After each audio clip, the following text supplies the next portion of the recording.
Alright. Sorry, super sorry for the wait. Here we go. Hi, everyone, my name's Doppio Dropscythe. You know how it be. You know how it be. Justice, the law, the truth. They can all wait for my empty stomach. Because I had a really good lunch, actually. Hi, thank you. Thanks for waiting, everyone. Thanks for waiting. Thank you for waiting. I had a really good lunch. Well, I mean, at this point, it's almost like a really early dinner. I had rice. I had pieces of, filet, which was really good. Then I also had, I also made myself mashed potatoes. And my god, my mashed potatoes are becoming really legendary. I think my mashed potatoes are getting even better than my mom's. Sorry, Mom, but it's true. Doppio's mashed potatoes are no longer number 2. Sater says, after asking for so long, I'm so happy you're playing an Ace Attorney game on stream, and I think that if you were any existing Ace Attorney character at all, you would be Harlock Sholmes because you're a tall, gremlin-coated man that's cooking. Something. The thing is that I actually really like Harlock. Harlock is really cool. I like Harlock a lot. It's a good comparison. Harlock wasn't even my favorite character though, in that game. I really liked Ryunosuke in that one. I really like Ryunosuke.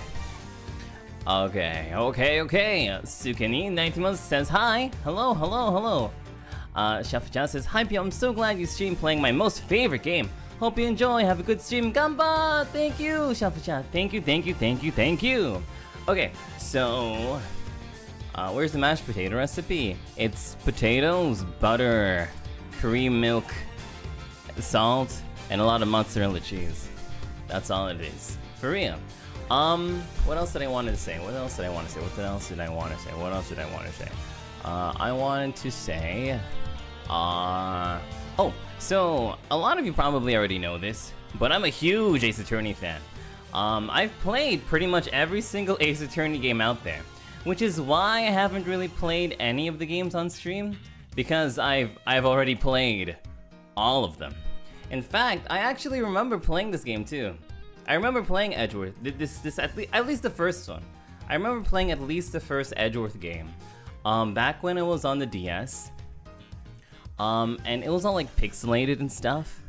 And it was really cool. Like if I do this, I think if I do this and then go to art style.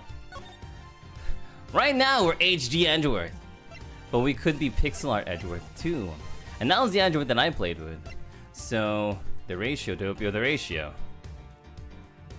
Huh? You can walk around. Yeah.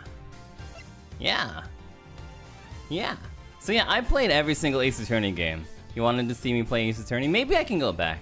The thing is that all the Ace Attorney games are still really fresh in my mind, except the Edgeworth games. I don't even remember playing the second game. I think I did, but I'm not sure again.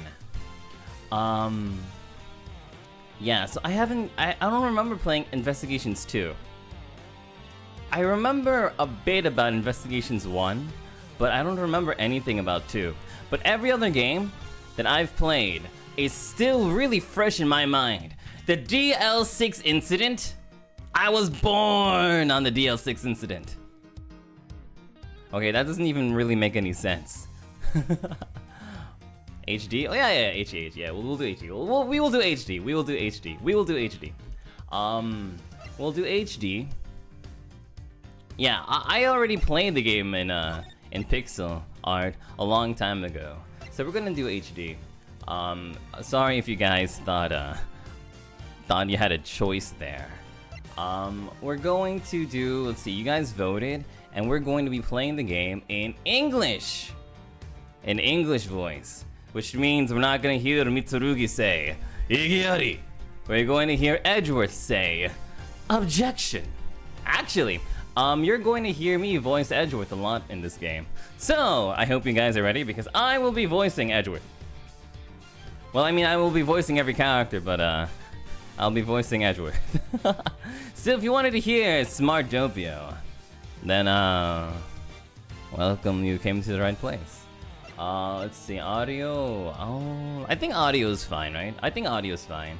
Arranged. PC settings, we're good. Reader. Pconfig. Oh my god. Well, that's fine. So text and oh yeah, we're fine. This is all good. This is all good. This is all good. Okay, title selection. Yeah, I don't remember this one. I remember the characters, but I don't remember number 2 too much. Phoebsons, thank you for playing mine and a lot of Sidekick's favorite series. Without spoiling, what's your favorite case or game? Godot. Godot's final case. Oh wait, no. There's two cases that are my absolute favorite. Godot's final case and Emma Sky's first case. Okay, so Godot. Yeah, when I was a kid, I loved Godot. I love Godot. I was like, if there's any character I ever want to cosplay, I want to be Godot. That sleek white hair, the cool shades, absolutely lovely. But yeah, I really love Godot's entire arc. Taya says, Pio-chan, I've been so busy with school I couldn't watch your streams, but I've taken Pio-chan to Seattle for a trip. He loved it. Oh, thank you for taking your pape places. And yeah, and Emma Sky's first case was, I think, was fantastic. I still think it was such a fantastic case. I could not like figure out like anything that would happen in that one at all. And for like and I think for a more like recent Phoenix Wright game case that I really loved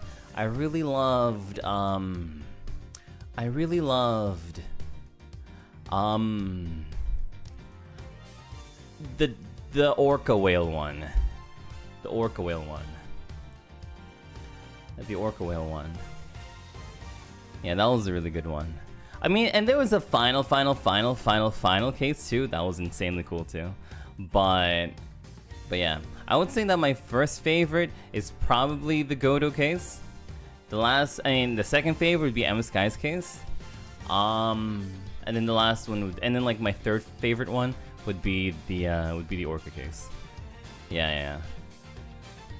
You don't remember all the cases? They're so fresh in my mind, I swear. They're so fresh in my mind. I think about DL6 before I go to sleep. And DL6 isn't even my favorite case, but DL6 was insane. Episode 1, Turnabout Visitor. March 14 at 1:16 a.m. Dade man. To make sure the defendant is found guilty, what other choice do I have? That's the job of a prosecutor, after all. Aw, damn it. You're gonna hear my actual real voice now. That may be true, but why? I can't believe it. Scientists are gonna hear my real voice. Why go this far? Any Ryunosuke cases you like? Sorry, maybe I wasn't clear enough. But a guilty verdict is all that matters to me. Sater says, you're like Godot. Black coffee was Arizona green, blah, blah, blah. Thank you, Sater. No matter what the cost. Whoa, somebody got shot. Okay, so my favorite Ryunosuke case was the second one on the boat. That one was insane. I was like, oh my god. I'm a prodigy among prosecutors. I always have been, always will be. You mean we haven't heard it now? You've never heard my real voice before. March 14, 2:05 a.m. Prosecutors building 4th hallway. Oh my god, he's so cool! It's hard to believe that I've been away from my office for a whole month. I hope Detective Gumshoe has been keeping an eye on my office and keeping it clean. Okay, hold on. That's not right. That's a bit too high. Objection. The door is unlocked. There we go. It's a bit more. Detective Gumshoe? What's the smell? It's very familiar. Blood?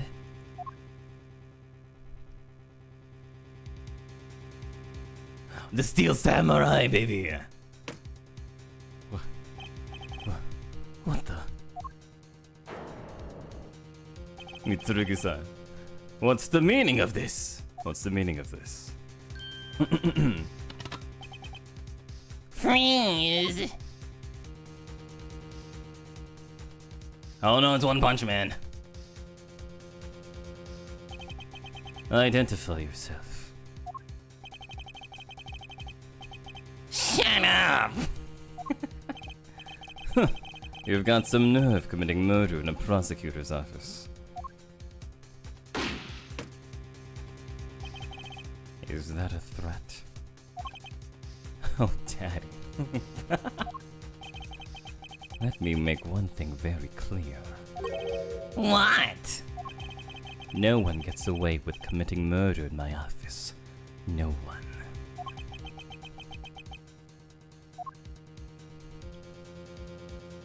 Oh my god, he scared off a gunman just by being cool as ice. My name is Miles Edgeworth. Warewa Mitsurugi. Oh, I forgot his name. Was it Ken? No, it's not Ken. And I work as a prosecutor in my local district. Little did I know that upon my return home after a month abroad... Oh, Ragey. I would be thrusted into a multitude of cases in some very frantic and busy days. Mitsuki says, Ohayo, Pyo-chan! Gakko ni itekimasu. Zutto daisuki da yo. Arigatou, Mitsuki! Itterashai. I finished photographing the victim's body, sir. Very well. Please continue investigation. Yes, sir.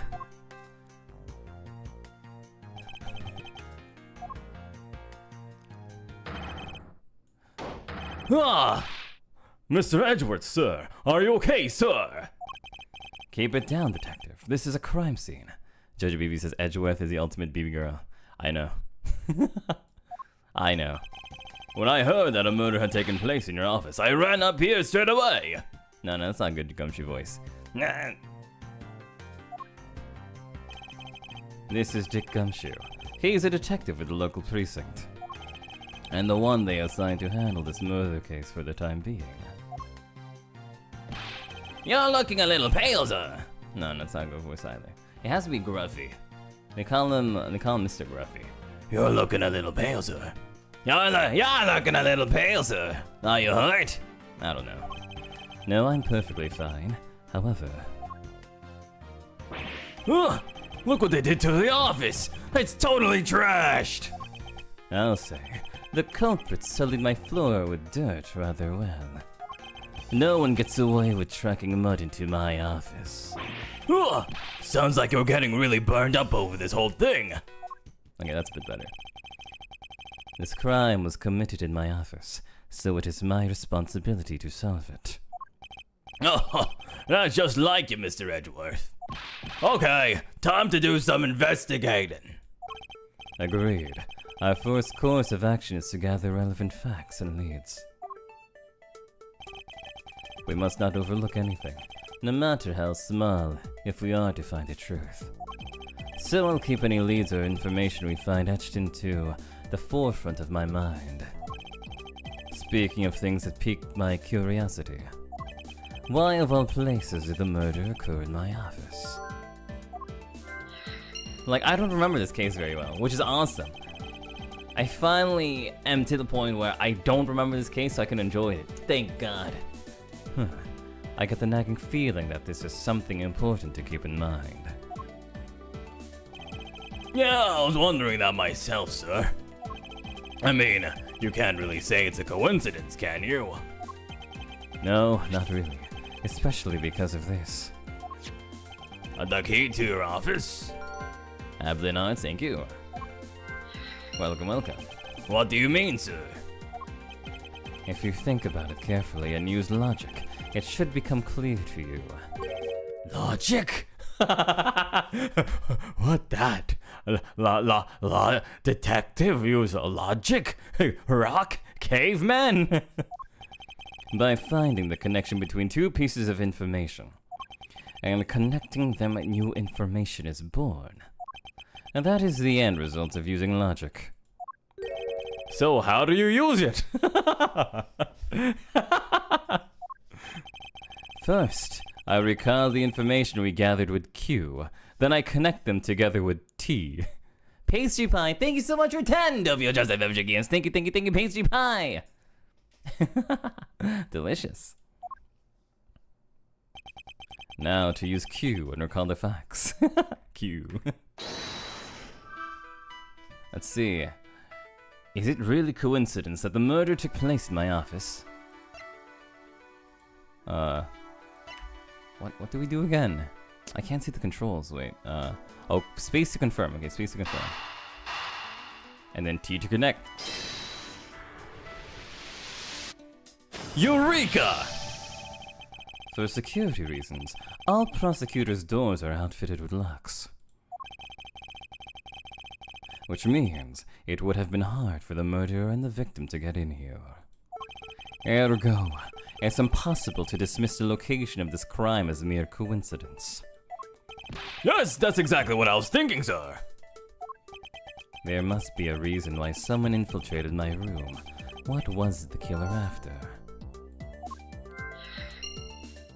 You're really on the ball today, Mr. Edgeworth. That's some beautiful logic, sir. Yes, well, when you follow leads to their conclusion, only the truth remains. However, if the information doesn't line up properly, I may stray far from the truth as well and get really tired and sleepy. But if I think carefully before piecing leads together, the logic should flow. Well, let's get started with our investigation, shall we? Yes, sir! You doubt Gumshoe thinks like at all? Wow, Caramel Mill, that's so brutal to say. At exactly 7:50 a.m. JST against the most beloved character in the entire Ace Attorney series? Wow, Caramel Mill, that's insane. Begin investigation. The basics of any good investigation is to examine everything, sir. I know that. And when I want to examine something, I simply use the spacebar when I'm next to it.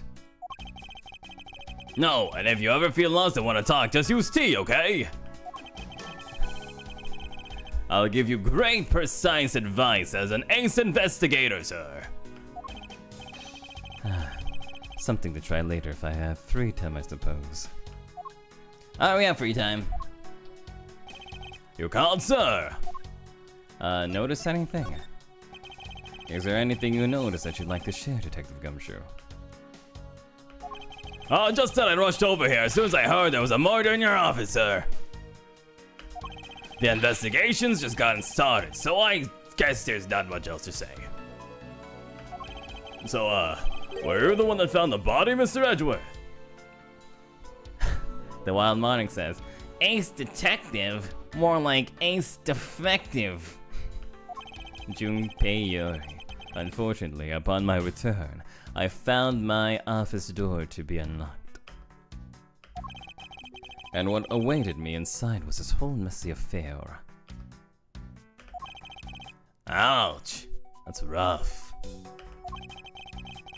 Ito no coin, voice, Jozu wo. Arigato. Even though I left the security of this room to a certain detective. Sorry, sir. Alright, well, what about investigating? I assume you understand how to conduct investigations, Detective Gumshoe. Man, Edgeworth is such an amazing gaslighter. He's asking for help and he's like, I assume that you know how to do this. Of course, sir. Examine anything and everything with space. By checking various things out, we can gather all sorts of evidence and information. You can see the evidence we've collected with the... for information, For information leads its cue. That's it! Great job, sir. Deductive reasonability is a way to go. It's called deductive reasoning, Detective. Clearly something you lack. Anyway, so we have a party. Oh, let's go look at the. Oh, sorry for blocking it, but look, everyone, dead body. Hi. They finished photographing the body, so it should be alright to examine this area. Oh, murder! Dang, he looked like he peed blood. Sorry. I won't rest until I've inspected every suspicious nook and cranny. Ooh, what the hell is that? I don't believe it! I packed those files on the shelves so tight. That not even an earthquake could make them fall off, but just look at them! At this rate, the rest of the files won't be able to withstand an earthquake at all. A problem, to be sure. My filter's evaporated? What do you mean? Well, once the investigation is over, we'll put them back up on the shelf. What? There's literally, what do you mean? There's literally writing on the... Okay, whatever. Let's see here. There's blood all over his lower abdominal area. It looks like the bullet passed clean through his stomach area, sir. In other words, he was shot. Yep, and until the autopsy's done, I don't think we'll know much more than that. Please have the body sent to the morgue once they're done processing the crime scene. Body found at 2:05, okay. Are you going to be okay with keeping track of the evidence we find, sir? Of course. This is the safest way, to keep track of it all. Alright, if you say so. He just remembers things. I keep all the evidence I find either in or within my organizer. When I want to re-examine a piece, I have but to press E to open my organizer. But the organizer isn't only for evidence. I keep people's profiles on hand in it too. It's probably a good idea to make a habit of checking the facts often. Ooh, let's check out my organizer. Ooh, prosecutor's badge. Proof of my profession. However, I prefer to keep it in my pocket. Okay, body was found at 2:05. Oh, who's this? The victim in this case. Why was he killed in my office? Dick Gumshoe. Homicide detective at the local precinct in charge of the initial investigation. That's all you can talk about? That's all you can say about your best friend? Can't believe it. Alright, let's go seal his wallet. Alright. What do we have here? His first name is what? Richard! Hey, I think I've seen one of these before. It's a police badge, detective. Oh, hey, I have the exact same thing, actually. Oh, what a coinkadink. Let's take a look inside. But a body! Oh, a body! Oh, no, but body! Oh, a buddy. It would appear that the victim was a detective, just like you. Buddy, nobody! Nobody, no! Your files are all over the floor, sir. They probably fell during the struggle between the victim and his killer. Oh, and I tried so hard to keep this place spotless while you were away. I mean, this just rendered all the time and effort I put in pointless. I don't recall ever asking to clean my room. Well, I watered the flowers every day just like you requested, sir. I just added cleaning to the list as a weekend special. For about half a day every Saturday, I'd come in and clean this place until it sparkled. Does he have a life? Oh my god! Oh my god! I didn't realize he was so foul! I didn't realize Miles Edgeworth was such a foul man. Dang. Oh my god. Oh my goodness. Oh my gracious. Oh my god. Wow. Oh, did we check everything? Yep, seems so. Alright, let's go talk to Mr. Officer over here. Do you have anything to report? So yes, sir, nothing out of the ordinary right now, sir. And yet, there's something out of the ordinary right in front of my eyes. Talk about a contradiction. Something out of the ordinary, huh? I should look around a bit more. Maybe it's this gun on the floor. What have we here? Could this perhaps be a murder weapon? If so, it would mean that the killer made their escape after disposing of their gun here. I think I've seen one of these before.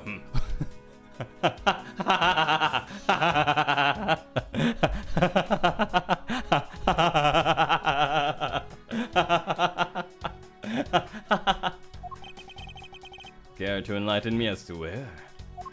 Oh, I know. I was issued the exact same model, I think. Detective. I don't really like guns all that much. I mean, they're really dangerous. But now that I think about it, you do see this model around the precinct a lot, sir. I don't use mine much except in emergencies, so that's why I didn't recognize it. So it's the same type of revolver as the ones used by the precinct's detectives. Okay, that's important. That means the killer was a detective. I seem to have gathered a few pieces of pertinent information. Now to calmly use some logic and figure out if any of them are connected to each other. Alright, let's see. What about this chest thingy? Ah, they even knocked over your chess set. I had it all set up ready for when you got back. I figured we could play a few games. I had no idea you were interested in chess. I'm actually pretty good at checkers, so I thought I'd give chess a try. In that case, I suppose I can set some time aside after we solve this case. Though I don't expect the game to tax my mental acuity much. Damn, oh my god. Watch out for the T fragments there, sir. The killer is going to pay. This tea set. Yikes, you're really mad over this. This tea set is very dear to my heart and can only be bought in England. It costs more than your whole month's paycheck. Whoa! Now I feel like the killer wasted one of my monthly paychecks. Wow. But is there anything there? No, I guess not. No. Okay. Oh, it's your trophy, the, Knight of Prosecutors, right? King of Prosecutors, and it's not a trophy, it's a shield. They only send this to the winning prosecutor, right? Yes, but I have no real interest in the perceived worth of other people. As for my own worth, that is something only I can determine for myself. Whoa, that's so slick, sir. I'm gonna have to try saying that sometime. Unfortunately for him, his monetary worth is tied directly to his worth to me. Oh my god. Oh my god. Man, I should talk about my friends like this. Well, it's a good thing my steel samurai doll was spared any harm. Speaking of which, I still haven't actually sat down and watched any of that show. What's it about again? Well, I don't know much about it myself. He's an absolute liar. He's an absolute liar. He's watched this thing ever since he was a little boy. The hero of the Steel Samurai, warrior of New Old Tokyo, is a Steel Samurai. And his goal is to defeat the evil magistrate. It's a show geared toward kids. However, its high production values and riveting plot draws in a number of adults as well. Spin-offs like Pink Princess Warrior of Little Old Tokyo and the Nickel Samurai, along with the deluge of merchandise and even a new stage show gives it presence. You, show know a lot. Are you sure you're not some sort of rabid fanboy?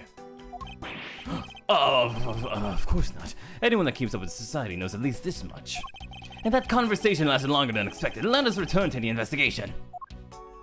Okay. Is this yet another batch of fresh flowers? The ones that come with a card attached every month like clockwork for you? Yep.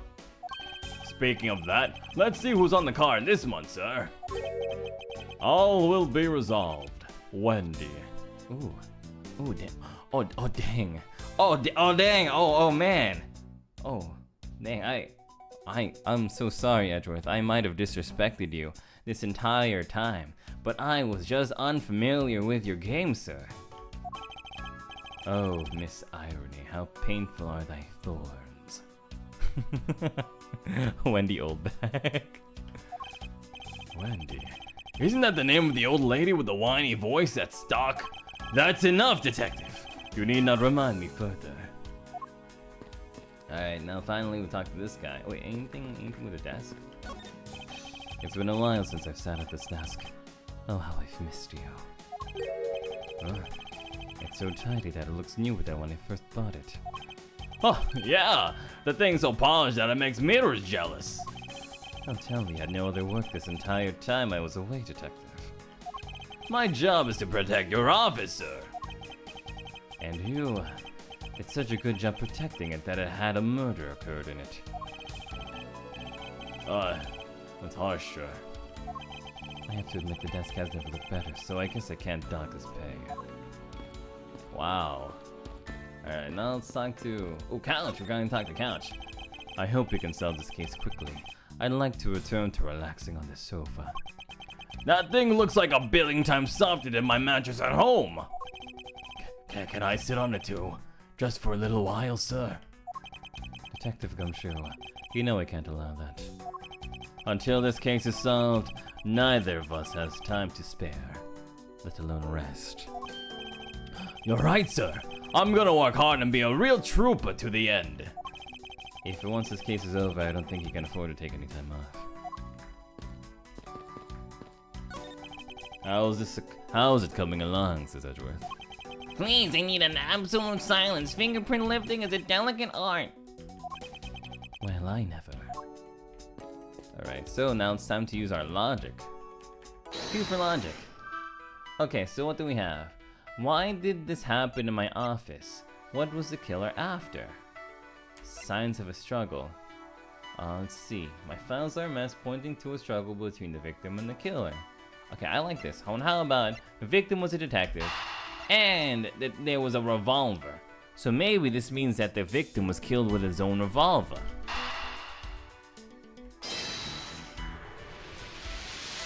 Yoink.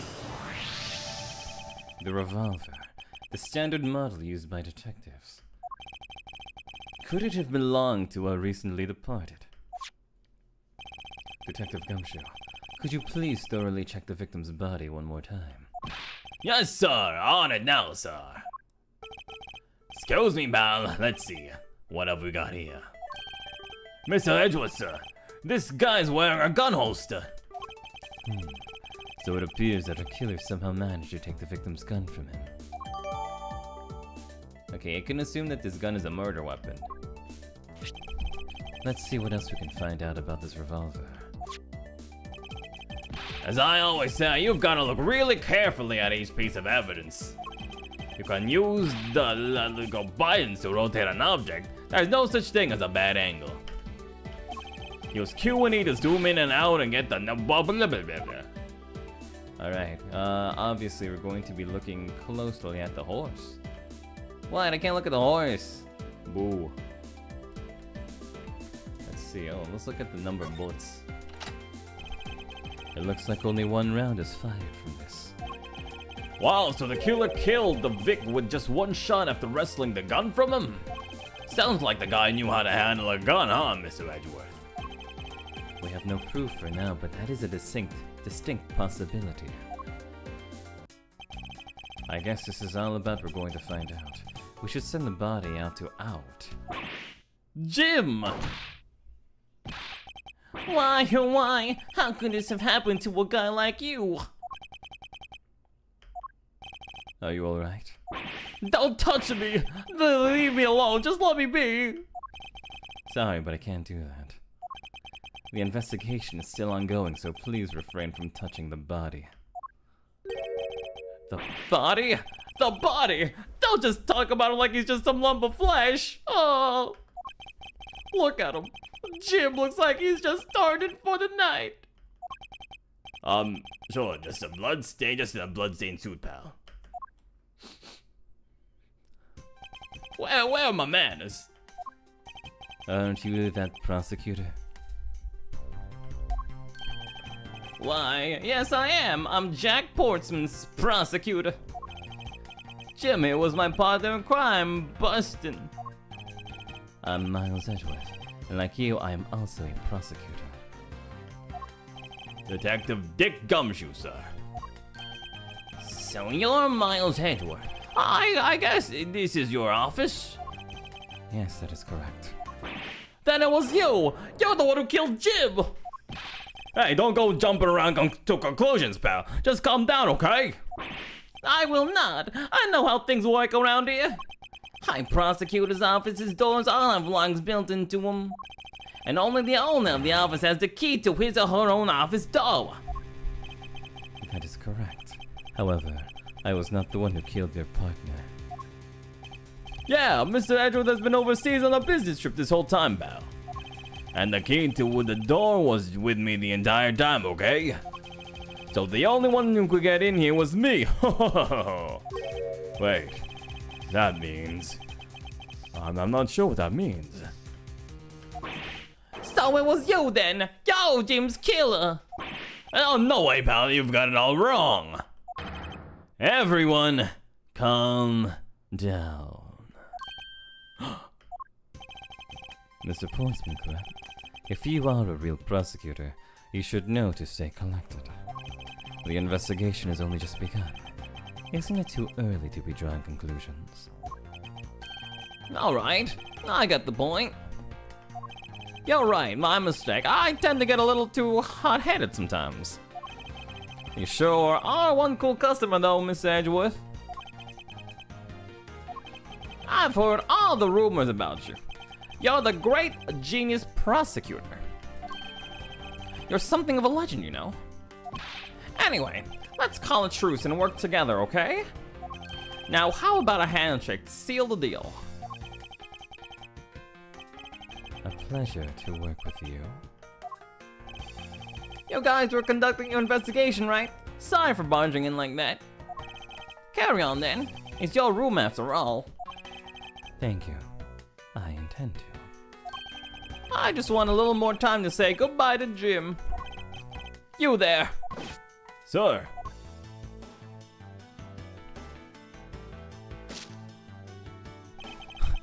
What a bro handshake. I want you to capture this scene on film for me. My final farewell to my partner, Jim. Oh, Jim. I should probably give him some space. Mr. Portsman, a word if I may. Jim, I swear I'll find your killer and bring them to justice. You wait and see. I'll be for the both of us. It'll be for the both of us. Now then, you wanted to talk to me about something? No, that's alright. I feel like I'm interrupting that conversation. Okay, so obviously this guy's the killer. Obviously. Obviously. Without any doubt. Ah, your jacket, sir. What's it doing on the floor? It must have fallen off the wall when the killer tried to threaten me by firing a round. So the killer not only shot the victim, but they shot your jacket as well.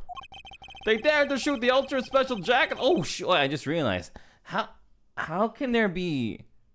He was killed with a different gun. They dared to shoot the ultra special jacket that you made your prosecutor debut in. What if they had shot through it? It would have been a disaster. Is it worth getting worked up over, Detective? Not when there's something more here. Bratworth. Huh? Like what? I take it you haven't noticed it yet, Detective. There is a giant contradiction right here in front of us. Really? Hi, Dopey. Hey, Hera. Did I say contradiction? He must be rubbing off on me. I'm starting to sound like him. But I have my own methods, and I will conduct this investigation my way. When the scene before me contradicts a piece of evidence or seems off, that's when my deductive skills come into play. First, Phoenix Wright mentioned? nah, not really. He just said him. He's like Voldemort. First, I have to find a spot that holds a contradiction. This is it. The bullet hole is where the contradiction lies. When I spot something that's off, I should point my cursor at it and press T with conviction. T! And when I have found sufficient proof to prove the contradiction, I present it. This is how I do things. Okay, so I have to zoom, rotate, and then clickety-clackety-click. It looks like only one round is fired from this. Wow, so the killer killed the Vic with just one shot after wresting the gun from him. Oh, it's a ba-ba-bee-bee-bee. How do I present it? Oh, maybe, I just press T like this. Eureka! Eureka! Oh, Eureka! Eureka! This bullet hole is a contradiction. Oh, what do you mean, sir? It's elementary. 2 shots were fired in this room. The first failed the victim. And the second failed this frame. Oh, that's right! However, this gun was only fired once.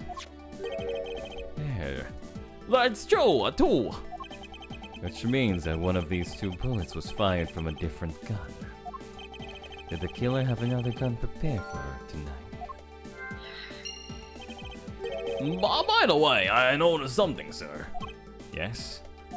What's that thing sticking out from behind the frame? That. It's a secret safe.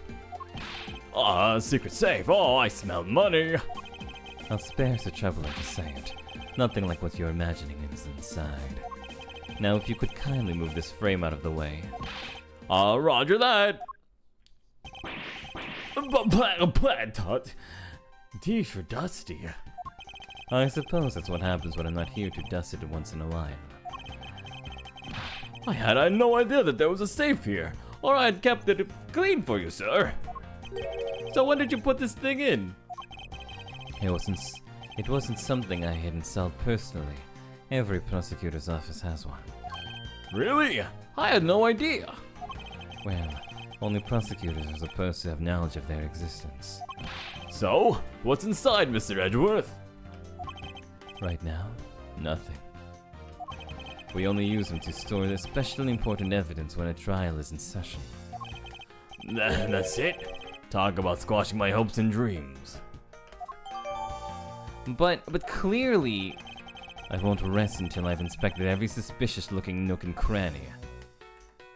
Clearly somebody used it. And this is odd. It's a picture of Edgeworth and Phoenix. Probably. You found something, sir? This keypad. Don't you find it a bit too clean? Yeah, there's a thick layer of dust all around it, but not on the keypad itself. You there, the forensic scientist. Yes, sir. Could you please dust this area for fingerprints? You got it, sir. I couldn't find, let alone lift, a single print. Looks like it was wiped down well. Secret save data updated. As I thought. It appears that logic is the only way around this setback. Time to rationally and calmly connect the dots with the information we have. Alright, I'ma do it. It's time to use my brain. Alright. So, how about the killer's goal? And white fingerprints. Because it means that the killer was here for the safe. I'm about a eureka. I believe I figured out what the murderer was after. Well, what is it, sir? The fact that the safe was wiped clean of fingerprints suggests that the criminal had at least attempted to open my safe, making the culprit's motive for breaking and entering theft, I believe. I wonder if knowing that the motive behind this break-in was theft changes what the other pieces of information can tell me about this crime. Let's see. So, if the motive... Other than the victim's gun that I found, could there be another gun in play here? And my files are amassed pointing to a struggle between the victim and a killer. A motive of theft. Okay, so I think what this means is that because the motive is theft, what that means is that instead of these files being a sign of a struggle, I think it means that the files are just like something that the person, the thief, like raccooned over. He was just like scurrying, and like trying to find information of. So it's not actually a sign of a struggle. I'm about to Eureka. Oh, I just Eureka'd. There's a possibility that the files splayed on the floor are not the result of a struggle between the victim and his killer. I'm telling you, I'm so smart. Like, this is the brain. Doppio Dropscythe's brain is the brain of somebody who's played every single Ace Attorney game ever and is like on episode 200 something of Conan. Oh, you mean like it could be from when the killer tried to find something, sir? Precisely. We need to figure out if any of the files have been stolen. Yes, sir. I'm gonna shelf files like you've never seen before, even at a library. Sure. Let's give that a try. Why do the old? Why do all the good ones always die young? Surely you must ponder that every once in a while, Mr. Edgeworth. No matter how much we lament, the dead will not come back to life. All we can do is search for the truth. And so what are we supposed to do? How do we go about finding the truth? First, we must calmly restore the files to their rightful place. You got it. Here, let me help. So this file goes here and that book goes there. You sure know a lot about where things go, despite it being Edgeworth's office. Because I'm the one who keeps it tidy, pal, okay? Done. It would appear that the murder was definitely committed here. Murder! Ugh, the bloodstains on the bookshelf are still fresh. I suspect that the victim was killed in a standing position, hence the prints on the shelf. And then the guy fell onto the floor, right? The blood on the floor is kinda grossing me out. Detective, I don't have the time to deal with your weak stomach right now. But you know I'm no good with blood, sir. I'm certain there's something wrong with this picture. Well, I mean, the bullet hole right there. So, this is where the bullet lodged itself after it went through the victim, huh? For the bullet to be lodged so squarely in a file spine indicates that the files were ransacked after the shooting had occurred. Then I guess the victim was moved because he was in the killer's way. Okay. Wow, okay, so this whole thing is a complete mess. Huh.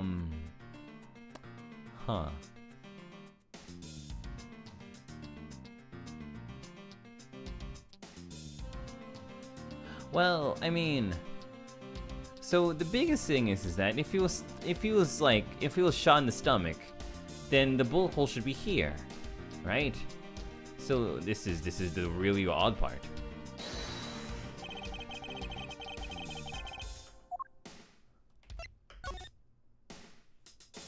Oh, and then present. Eureka! Oh, Eureka! There's clearly a contradiction here with this bullet hole. Oh, what do you mean, sir? You don't see? Quite simply, the bullet hole itself is too low. If the victim was shot in the stomach, the hole should be much higher up. Well, what if the guy was shot while he was sitting or lying down, sir? That would be illogical. The victim leaned against the shelf after being shot, which suggests that he was standing when he was shot. then that means... wait, what does it mean? Sorry. It means you need to use your brain every once in a while instead of mine, Detective. In any case, it means someone made a faulty assumption. And it was from this mistake that our current contradiction was born. What is the faulty assumption that causes problem with the bullet hole's position? The order of the files. I believe the order of the files is a bit off. You mean I put them back in the wrong order just now? Hey, actually I think the labels on the file are wrong, sir. Oh? Yeah, you see how the files that were shot begin with the number 0? What are those doing all the way down there after 1 and 3? That's really weird. Actually, the way they are organized now is the correct order. They are exactly as I see them in my mind's eye. But the numbers are all out of order. Those white binders are special, so they are arranged a little differently. But from this, we know that the files were not in this order when the crime occurred. Aha! So that's it. I believe the killer made the same incorrect assumption as you did, Detective. Let's rearrange the files in numerical order and see what we find out. Ah, there we go. That makes sense. Do you think it'd be okay to prop the body back up to see how it was before it moved? I finished processing the crime scene, so I don't see why it wouldn't be. If you would please, Detective Gumshoe. he just moved the body. As I suspected, the bullet hole is where it should logically be. The killer went through my files first, before shooting Mr. Faith. And then, put the files back in numerical order, I guess. Wait, does it say Gumshoe? It says Gumshoe in the bottom right over there. It says Gumshoe. How? Exactly. And then proceeded to shoot the victim. But why would someone kill a man and then look through your files one more time? Puzzling indeed. See, it says Gumshoe. The files were thrown into disarray twice. Once before, and once after the crime. But why? Now the crime scene is as it was at the time of the murder. Time to give it another look. This. What is that? This is Gumshoe, who is clearly illiterate. Why does it say Gumshoe on there in blood? I ain't saying it's some incredibly incriminating evidence. Yes, indicative of criminal activity indeed. No, wait, there's gotta be some mistake. Oh, Mr. Edgeworth, sir, help me, say something, sir. It appears that one of my files was stolen. Is that all, sir? What about me and my situation? Is this what the killer was really after?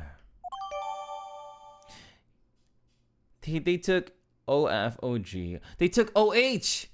They took oxygen, hydrogen. They took away hydrogen monoxide. Anyway, Bewitch says, just got the notification at work that you were streaming. Got so excited. Best way to celebrate my birthday is getting to see. Aw, thank you so much, Bewitch. Happy birthday to you. Thank you. Investigation complete. Dick Gumshoe is the killer. Looks like Jim was able to leave us the name of his killer in the end. And his most important message managed to reach us. I'm telling you it wasn't me. You can't be terribly pleased to hear that your beloved partner is the guilty party. If you are going to accuse Detective Gumshoe of being the culprit, I sincerely hope you have some proof to back it up. There we go, it's cool. Jim's words, they're more than enough, wouldn't you say? If that's how you want to play it, then at least allow me to understand your reasoning. You got it. I don't like this one bit. There's something strange about this man's attitude. And there must be some sort of flaw to his logic waiting for me to dig out. Mr. Edgeworth, well, what are you gonna do? What I always do in court. I'm going to cross-examine him. Ooh, damn. One way or another, I'll expose the flaw in his logic with this technique. Ooh, how do you do that? Can you explain it to me, sir? Maybe some other time. Mr. Portsman, if you're ready. Aw, if you don't have time, you could just say so, sir. Sorry. I'm a cross-examination specialist. Detective Gumshoe, you stole Jim's gun from him and shot him dead. Finana, you messed up the files to make it look like you had committed theft instead. That's when you moved Jim's body that was sitting in front of the bookshelf. But thanks to that, you didn't notice the bloody letters his body was hiding. And it will be by his final words that you will be brought to justice. You intend to argue that the victim's dying message points to his killer? I can hear him hear his words, and he's calling for his killer's arrest. Are you sure you're not mishearing his words, Mr. Portsman? There is no way Detective Gumshoe is a culprit here. I will find the flaw in this man's logic and expose it with credible evidence. Credible evidence. Ooh, we are fancy. We're fancy. Detective Gumshoe, you stole Jim's gun from him and shot him dead. Alright. We'll press him. Also, this is already, okay, I don't even know where to begin with this. This is already contradictory. Okay, because there's the other bullet hole. Okay, well, whatever, we're gonna press him. Hold it! Hold it? You know, there's something I've been meaning to ask. Hold it. What is it? Why do you call the victim Jim? When clearly his name is Buddy Faith. Isn't it obvious? Jim is the perfect name for my companion. Jack and Jim. Don't those two names go together like peanut butter and jelly? But Jim isn't even close to the guy's real name. Well, Jack and Buddy just sound off somehow. Besides, he was the third of a bunch of guys I decided to nickname Jim. He talks about the victim like he was his pet. Voida, you messed up the files to make it look like you were committing theft instead. Hold it! Hold it? Do you really think it was necessary to just shuffle my shelves twice to do that? That's true. Okay, then maybe his intent really was theft. Hey, are you accusing me of stealing something from Mr. Edgeworth? It's a possibility. Maybe your salary's been cut so much and life is getting a little too rough to handle. I'll have you know that I eat 3 square meals every day, pal. Okay, so all 3 of them happen to be instant noodles, but... Poor thing. What an evil prosecutor you're paired up with. And what a motive, no? That's when you moved Jim's body that was sitting in front of the bookshelf. Hold it! And why would Detective Gumshoe do such a thing? Because the body was getting in his way. He had to mess up your bookshelf somehow, right? Anyway. But thanks to that, you didn't notice the bloody letters his body was hiding. Hold it! Why do you think that the killer didn't notice the bloody letters? The body was covering it quite well, wouldn't you say? That's how he missed it. But judging by what I've seen, it doesn't take much for your detective to miss something. Who do you think you are? You know nothing about me, pal. There's a lot a person can understand about another from first impressions alone. I can't say I disagree with him on that point. Why don't you say something, sir? Not you too, Mr. Edgeworth. Despite his lack of attention to detail, I don't believe this detective to be the culprit. Nobody could have overlooked the bloody letters, and I can prove it with evidence. I couldn't ask for a better setup for the game-finishing spike. Oh my god, he's got Kamushi. Oh my god, he's got Kamushida energy. Dang. And it will be by his final words that you will be brought to justice. Hold it! Are you saying that those letters were intended for you? Yep, Jim was an outstanding detective. I would expect no less from my former partner. It looks like Mr. Portsman still doesn't understand. He has yet to figure out the true meaning behind the bloody letters. Why are you sputtering? What are you sputtering over there? Can't you just admit my logic is perfect? Actually, there's a gigantic flaw in his logic. A gap so wide that even a good detective can spot it. Now to cue Mr. Portsman in by presenting him with some evidence. Alright, okay, that's enough of that, we know what to do. Alright, so the evidence about why he couldn't, the bloody letters. Okay, so, the big thing here with these bloody letters is that they were already moved. It moved twice. It moved twice, which means that it's the contradiction itself, I think. Objection! Perhaps you're not aware, Mr. Portsman, but there is a serious flaw in your logic. Bringing a bit of the courtroom into this, I see. No problem. I'm game. I can't help but find it odd. Excuse me? Odd that a fellow prosecutor would be brought down by the power of his own office. What are you talking about? Oh, you're joking. I get it. If you have the time to laugh, then you have the time to take another, closer look at this. Damn, I'm on my game today. My voice acting game is on point today. Do you still not see? If not, may I direct your attention to the missing file? What? That's impossible. What's impossible, Mr. Portsman? Nothing. The files on the shelf are all about a certain case. When the killer went to take that file after murdering your partner, I highly doubt they could have missed the bloody letters written on their spines. Objection! Objection. It's possible that they could have taken the file before committing the murder. I think it's pretty obvious that the file was stolen after it was written on. The missing letters in the detective's name where the file should be is proof.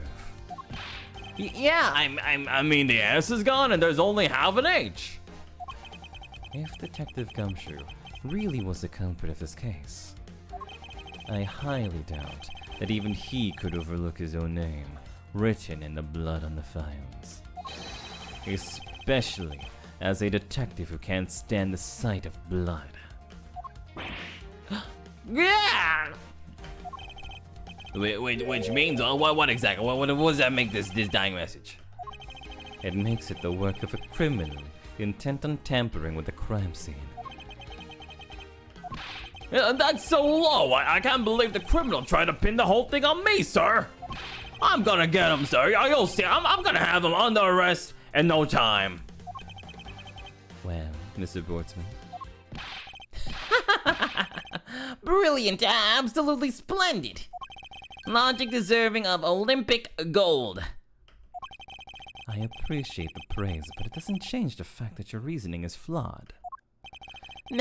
You win some and you lose some. That's how life goes. And everyone's so cheery, even though I feel more dead than alive. Huh. Damn. Damn. Glad everyone's so cheery, even though I feel more dead than alive.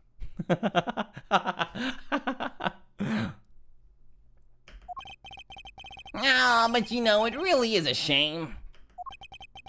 I really didn't want to have them bring this up. However... Whoa, what is it this time? Are you still after me, pal? Humor me for just a second. Who has the key to the office? That would be me.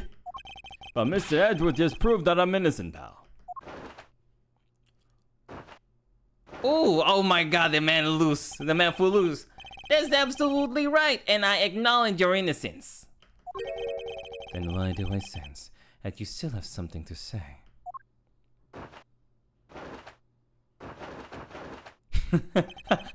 What an absolute loser. Well, I was thinking, did you know that there is one other person with a key to this office? One other person? Hey, you there. Yes, sir. What is it, sir? Would you kindly fetch and escort that lovely young lady here for me? Oh, lovely young lady. Dang, is it...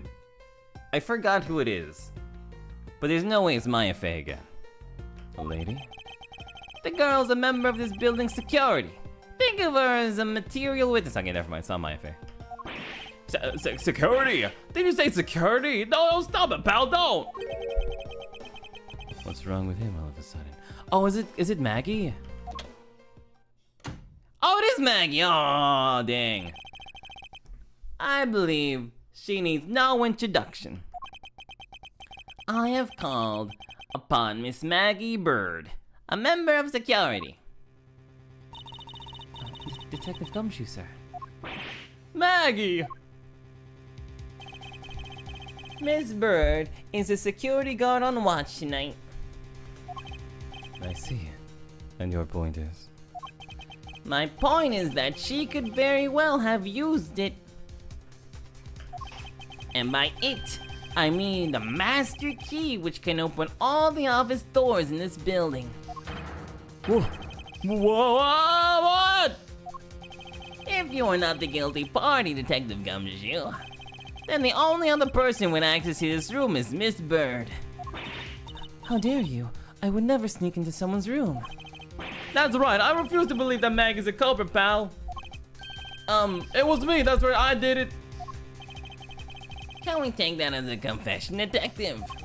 Well, it wasn't really me, but it definitely wasn't Maggie, pal. So yeah, it was me. If it was, you'd have no problems with that, right? Please refrain from the flying off the handle, Detective. There's no need for such theatrics. Listen to your boss, Detective. He understands what I'm saying here. That girl is the only one who could have committed the crime, and for one simple reason. Reason for suspicion. It's pretty obvious that Miss Bird snuck into your room using the master key. I mean, if Detective Gumshoe isn't the one who opened the door, then that leaves only Miss Bird as our prime suspect. On top of which, she knows her good detective, doesn't she? Making it all the more probable that she was the one who faked the dying message. Dang. So you're saying she used the master key? Incredibly incriminating evidence, wouldn't you say? That's what you claimed about the evidence earlier as well. Now as then, this is now, the flow of a good match always changes during a rally. It's all about your reflexes and reaction time, especially for an athlete like me. I wonder if there was anyone else other than Miss Bird who could have used the master key. It seems that the only way to get Mr. Portsman to give me more details is to press him. Up against a wall or something? Alright, it's time to get pressed. Alright, this man's about to be pressed. I'm about to press him. Hold it! Hold it! While I press you. Are you sure Miss Bird is the only member of security who could have used the master key? There's only one person on staff at this time of night, and tonight, she's it. Isn't that right, Miss Bird? That's true, but But I wasn't able to use the master key at the time of the crime, sir. Wasn't able to? Wasn't able to? What's that supposed to mean? Yes, moving on. I'd hate to get sidetracked by something unrelated. What do you mean unrelated? I want to hear what she has to say, pal. But you can't really trust her not to tell lies. Plus, I hate wasting time. Should I hear Miss Bird out? Of course we should. Not so fast. I, too, am interested in hearing what Miss Bird has to say. Didn't I just say be a waste of time? We don't need to hear her lies. I'll be the judge of that. Miss Bird, if you please. I discovered that the master key was missing at around 1 a.m., sir. What do you mean by missing? As in, it wasn't anywhere on the security boot, sir. The killer must have stolen it. I'm gonna drink some water.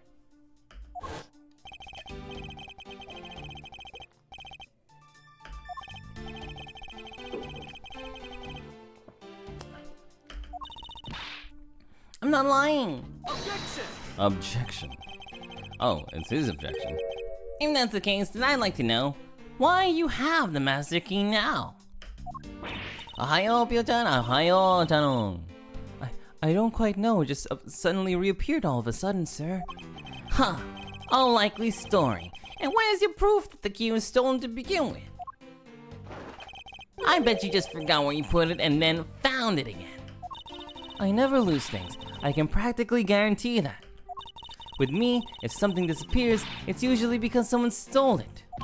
Yeah, pal. Trust me, you don't want to test just how bad her luck is.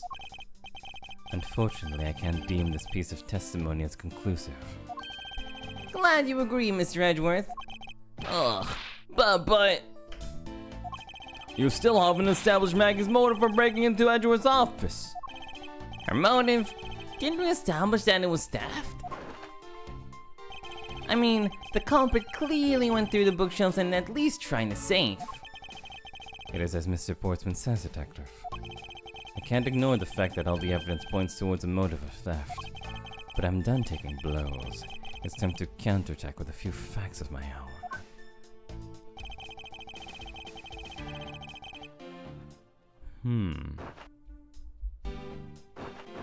Let me see. Okay, so there's nothing we can contradict here. Let's press. Hold it! I concur that the culprit's motives appears to have been thievery, however. Glad to hear that the great Miles Edgeworth is in agreement with little old me. However, with regard to the investigation of the bookshelves and safe... Hey, good thinking asking for my opinion on the matter. Would it be too much for you to allow me to complete a full sentence? Let's see. I don't think this is important. I don't think that's important. Kind of interested to hear what he says about this. Hold it! Is there anyone in this district who hasn't at least heard of Detective Gumshoe? Good point. He's practically a celebrity among us prosecutors. Really? I never knew I was so talked about, sir. We're holding our collective breath, you know. For when you screw up so badly that you're literally chased off the force. Wait, what? Is that true, Mr. Edgeworth? Of course not. That's hogwash. Phew, don't scare me like that. I almost had a heart attack there.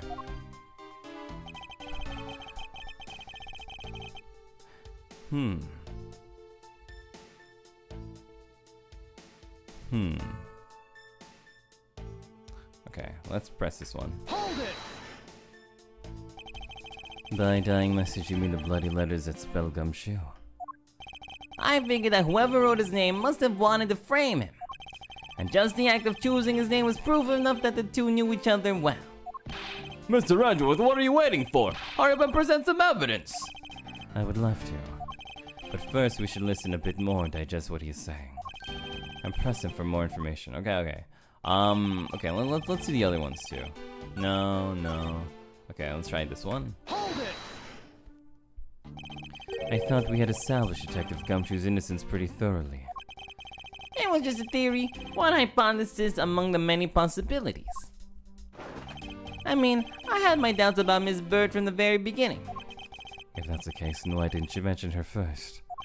No, don't make that face. See, there goes the truth running the other way. Let's pick up the pace and see if we can catch up to it. I don't think you're catching my drift. But we are in agreement that the detective isn't the killer, right? If so, then I hope you'll understand when I say that since she's the only one who could have opened your door, and that leaves only Miss Bird as the prime suspect. Don't you think it's a bit early to be jumping to conclusions? Are you saying that there's another way to open the door other than with the master key? Oh, I got it. Perhaps you had a spare made for someone else? I'll have you know I have never made a spare, so what are you insinuating? Yeah, it's true. Edgeworth only leaves strikes. Nothing. Guess I should have known better than to suggest someone like you would. Okay, so what's the contradiction? So the contradiction. What's the contradiction?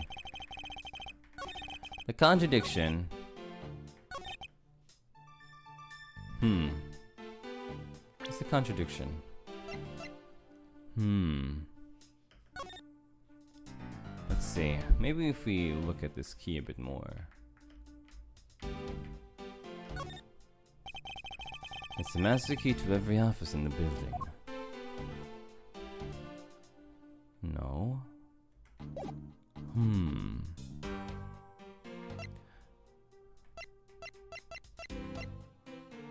Okay. So it has to be this one. Her intent from the massive shells to the wipe down safe IT thievery.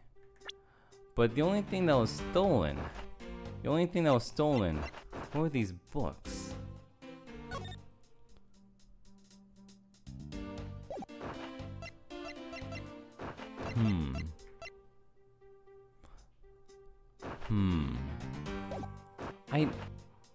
I'll present it. I don't exactly know.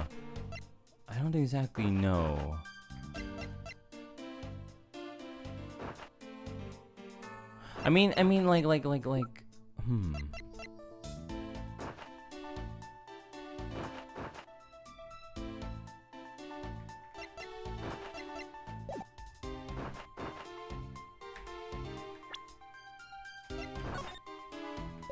I'll just present it and see what happens. Objection! No. Mr. Portsman, there's a large flaw in your logic. Really? I think it holds up rather well. What do you think is wrong with it? Nothing. Let's move on. This isn't like it at all, sir. Concentrate. That was careless of me.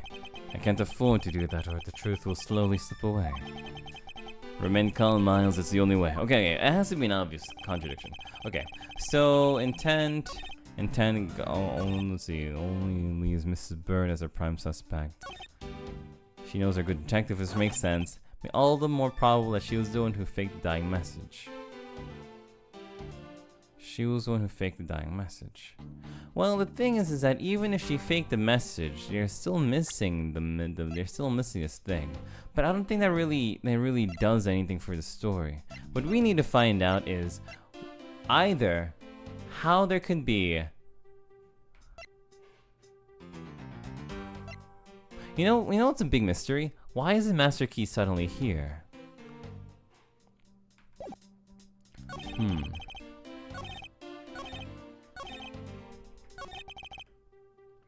So how did she use the master key?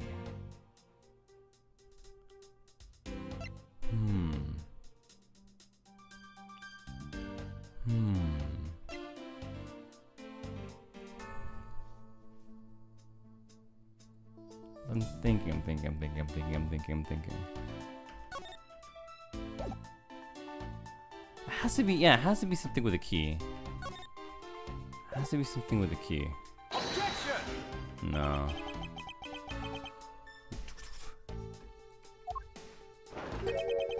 No.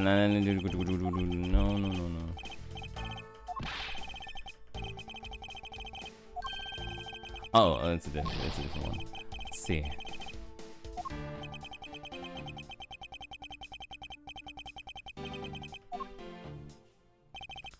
Okay, so the key was missing, right? The key was missing, and then the key came back. It just reappeared. So what does that mean? The key came back.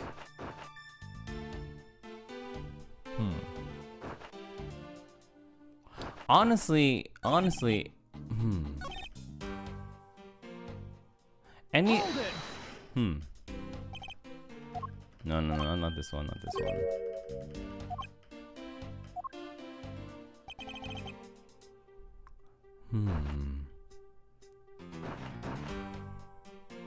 If it was missing, was she able to use it?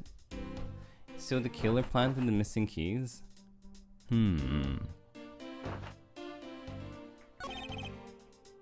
That only leaves Mrs. Bird as a prime suspect. It really, anybody could have. You know, I'm just gonna press the first thing again. I'm gonna press the first one again. Hold it! Are you sure, Miss Bride? Blah blah blah blah. BBDBD. There's only one person in staff. Isn't that right, Mr. Bird? That's true, but I wasn't able to use the master key at the time of the crime. Discovered that the master key was missing at around 1 a.m. It's 1 a.m. Oh, it's a timing. It's a timing. What do you mean by missing? So when did the master key come back? It wasn't anywhere in the security booth, sir. The killer must have stolen it. It's the timing. Okay. And what was the proof? He died at 2:05. Found it again. It's the timing. Motive.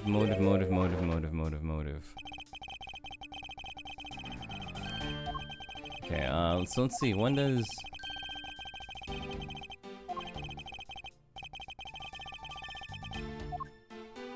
But is there proof about the thing? From messed up shells to the wiped down save, I'd say thievery. I mean, detective needs only Maggie Bird as a prime suspect. But it can't be, because the body was found at 2. No, that doesn't make any sense.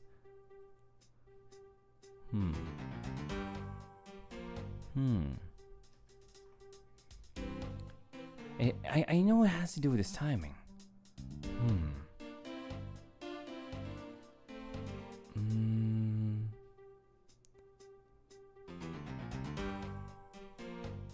I'm thinking. Man, I was in such a good flow. But sometimes it makes you have to have like a... It makes you have like a little bit of a leap in logic. Okay, I'm thinking. Okay, so...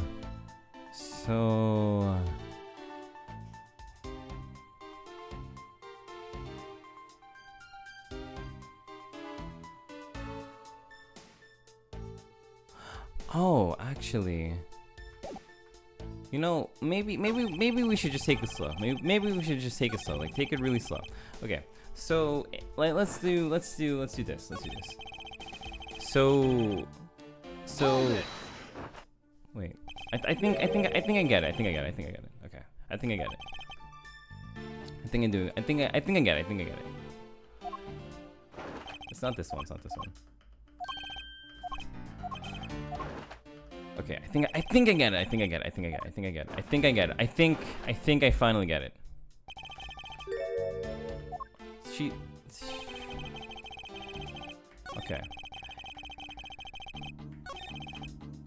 Okay. Let's press this one. Hold it! I concur that the culprit's motive appears to have been thievery, however. Glad to think that the great mouse Edgeworth is in agreement with little old me. However, with regard to an investigation of bookshelves and the safe...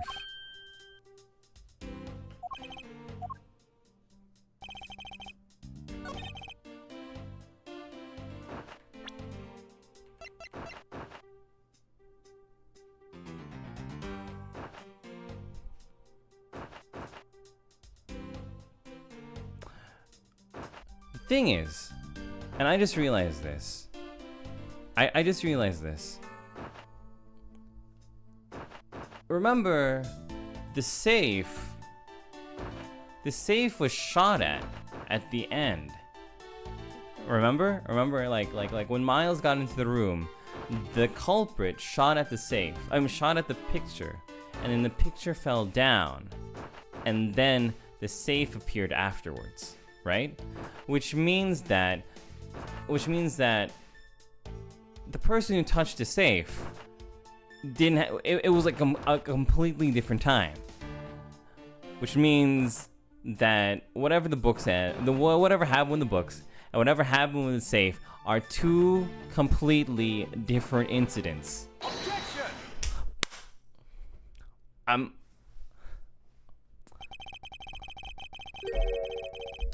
Do you wish to continue insisting that Miss Bird was found stealing something? Why not? It's the truth after all. It was also by your logic that we came to the whole thievery conclusion anyway. That may be, but you must also be aware of the fact that the safe is a secret safe, the existence of which is only privy to prosecutors. Oh, okay, or that. That's true. That's true, I forgot that part. oh, so that's why. Okay. Okay. Ah! I find it a little hard to believe that a hidden safe was part of her cunning plan. But she could have found it by accident while she was turning everything else upside down. I highly doubt that. I'd say that the culprit knew exactly what they were looking for.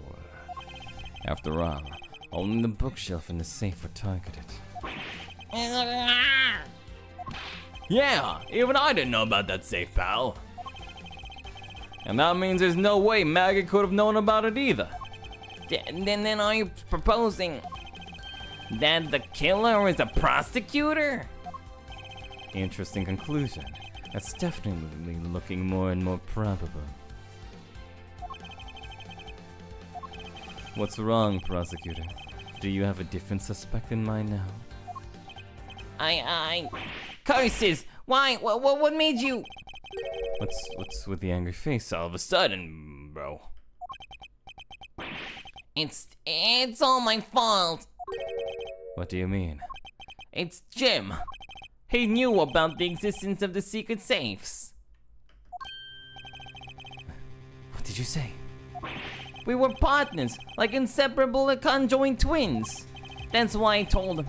I filled him in on the secret safes. Then. That means... You mean? 19 mistakes is what you mean? Yeah, I know. I only just told him too. Obviously it was wrong of me to tell him. I still can't quite believe it, but the thief who broke into your room was probably Jim. Now he's claiming that the victim was a thief. And you were simply trying to stop him, weren't you? Miss Maggie Bird. Excuse me? I mean, you are a security guard, right? That's your job. But killing is going a bit too far, even in your risky profession. What the? You're still accusing Maggie of the murder? Yes and no. I mean, she had stumbled upon Jim, who had probably drawn his gun. I get it. It was self-defense, wasn't it? No, I couldn't. I could never do something like that. Not even as a security guard, sir. Plus, even if she was a thief, he wouldn't have a key to his office. And she would have gun residue on her entire person.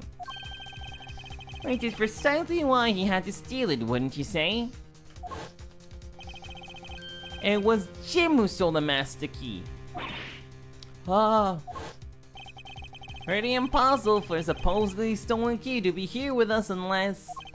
Well, unless you retrieved it from Jim after you killed him. Oh damn. Mr. Bortzman, are you honestly accusing your own partner of being a thief? I don't want to admit it, but it's the only way for everything else to make sense. Has he no honor? Now then, I think we're done here. The investigation waits for no man. Would you people be so kind as to see yourselves out? You can't kick us out. This is Edgeworth's office. But I'm the one who's been assigned to this case. You are all suspects to varying degrees and therefore ineligible to run the show. Listen, pal, how many times do I have to say this? Maggie can't be the culprit. Detective Gumshoe, calm yourself. But sir! We have no choice but to accommodate his request. For now. Thank you, Mr. Edgeworth. At least one of ya understands. Now then, if you could remove yourselves from my crime scene, I'd be most grateful. Mark my words, Mr. Portsman. We will meet again. If that's a formal request from the legendary prosecutor himself, then I suppose so. Now, don't disappoint me. You hear? To be continued. Ooh.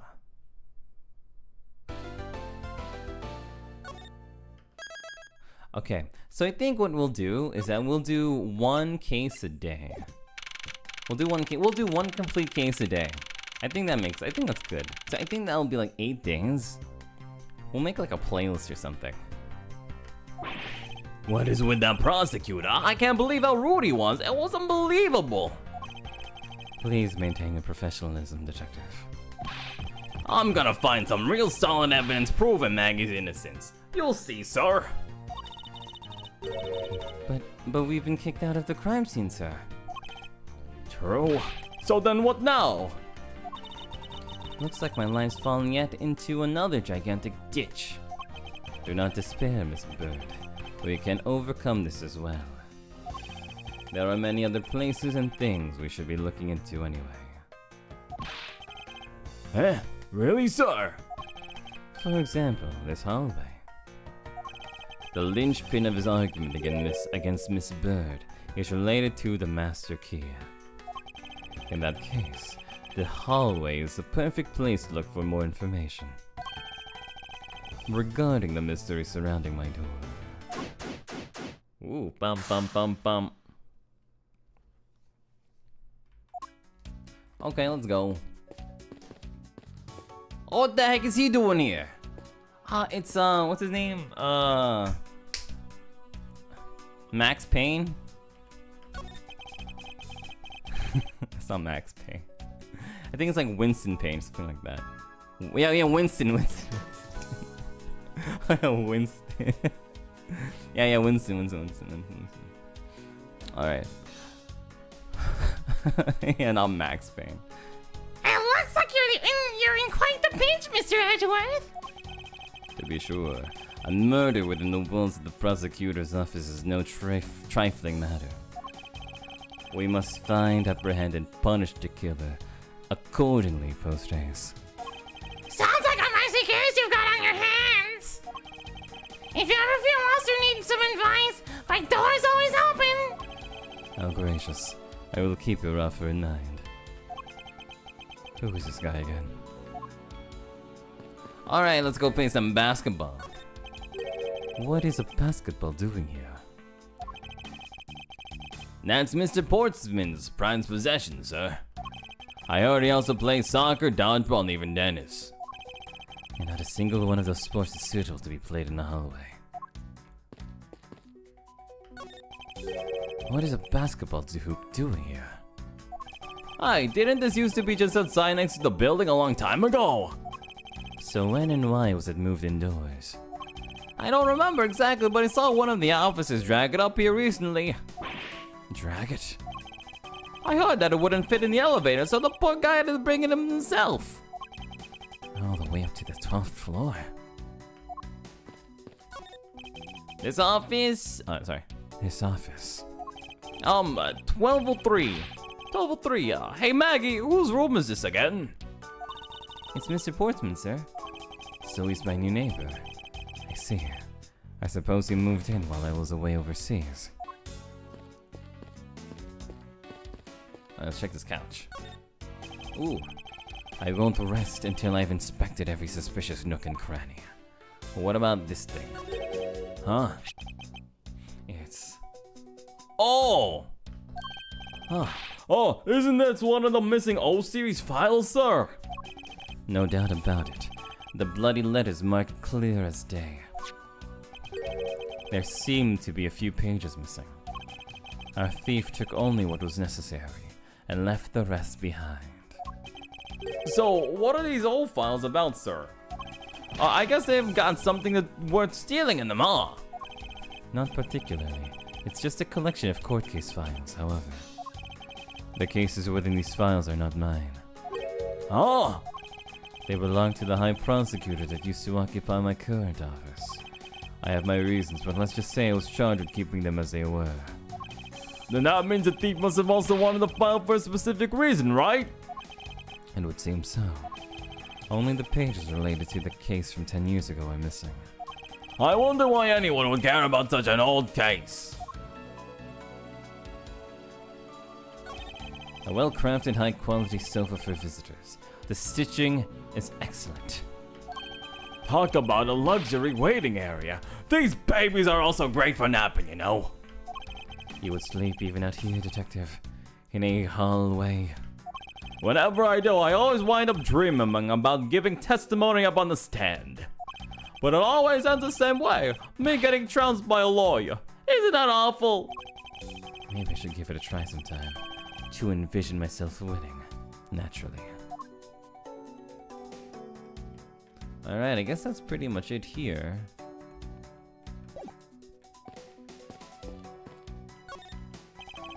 I won't rest until I've expected some nook and cranny. 1202. These 4 numbers on the plate alone proclaim this to be my office. Whoops! Hey, these number plates slide right out, sir. They have to be able to take the plate off when the room becomes vacant, you know. Although, the idea that it can be so easily removed is kind of... a minimalist yet classic door made of top quality wood. It's sturdily made, making it near impossible to break in by force. It's almost majestic, sir. I wish I could be as stately as this door. Only Gumshoe would praise a door as something greater than... Well, looks like he's yet to meet a daddy door. Being a detective has its own rewards and a certain virtuous value, I think. If you live up to your full potential, there's a poignant trait that anyone could admire. I see. So you're saying, sir, that me being me is the best thing I can do for everyone? Right. That long pause wasn't exactly reassuring, sir. So you can easily move. So you can easily slip the files off. So does that mean that... So does that mean that they just... You know, thinking about it, what if the person... Oh, I think I get it. Okay. So if they move this, if they move the number from 1202 from this one to this one, and maybe move through 1203 from this one to this one, and then move the basketball over here, anybody would really think that this is actually 1203, which means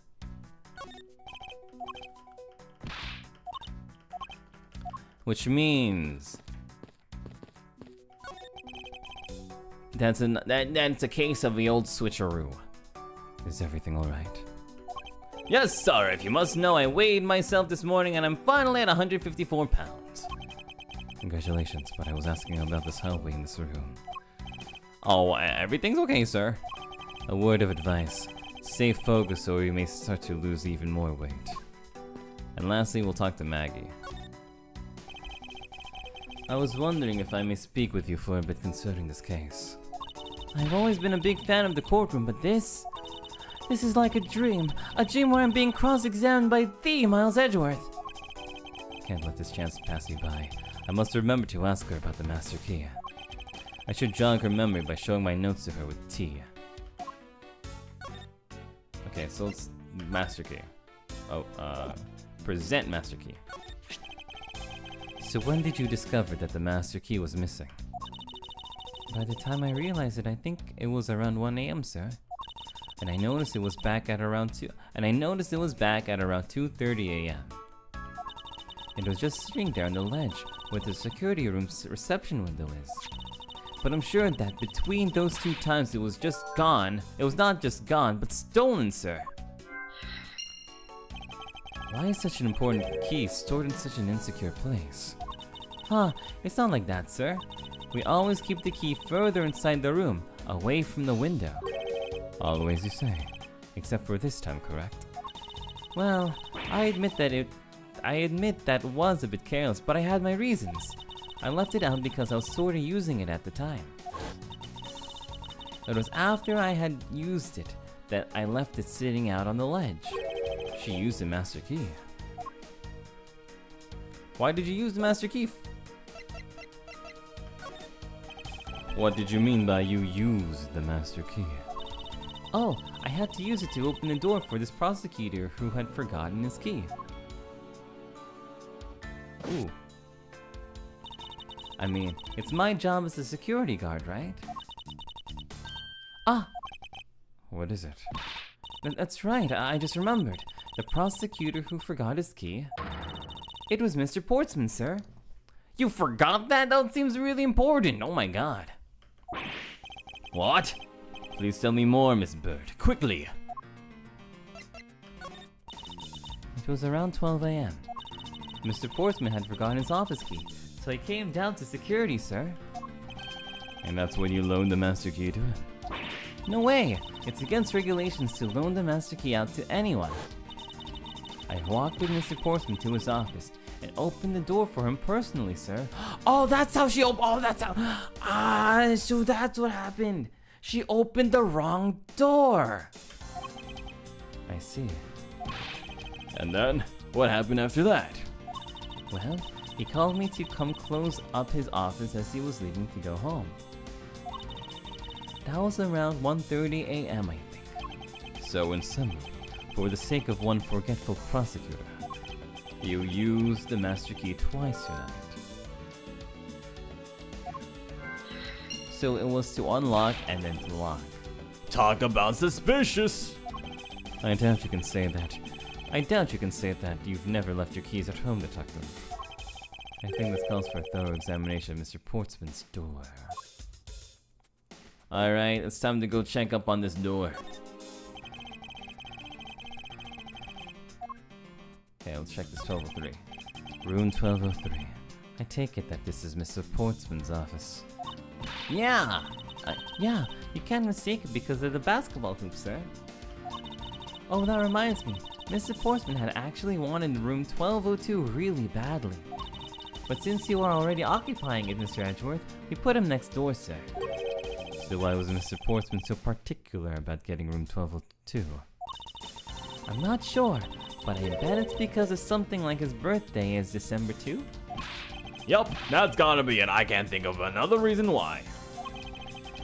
I can think of at least 3. Why am I even wasting time thinking about this?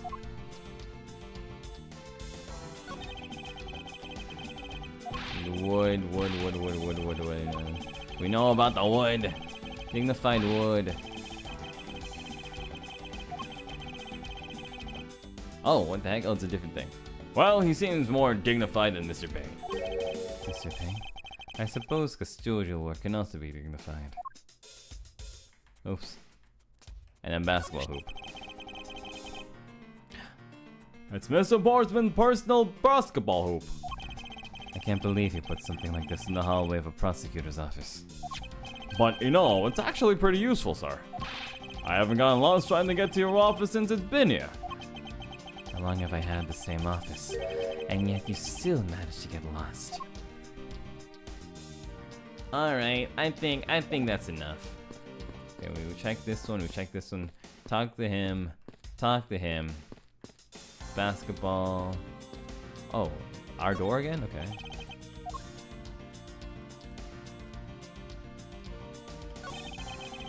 I don't see any signs of forced entry. And according to the guard, no signs of the lock was picked either, sir. Meaning that the door really was opened with a key. Did you happen to ask if any prints were lifted from the doorknob? Apparently, the doorknob's clean as a whistle.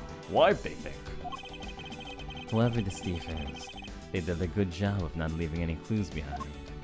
Alright, it's all. I know exactly what happened. I know exactly what happened. Okay, yeah. So basically, the guy, the bad guy, was all like, I'm gonna go here instead. The door is locked tight. I bet the old credit card trick wouldn't work here, huh, Mr. Edgeworth? This is the office of a high prosecutor detective.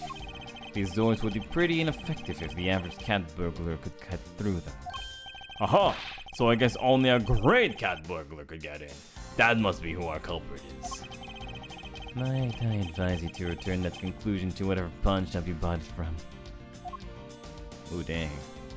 Dang, Mr. Edgeworth is brutal. Is there anything else we need to talk to her about? Miss Maggie Bird, correct. I take it that you are an acquaintance of the detective. She was under my supervision back when she was still in the force, sir. One day she got caught up in a murder, and things started going downhill, so she quit. But I owe a lot to Detective Gumshoe for introducing me to my current employer. Or so I thought until a few hours ago. Right before I was about to clock out for the night. You got caught up in this whirlwind of a case, correct?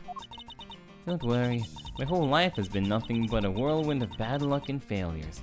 I think prior to this she was in like 3 cases.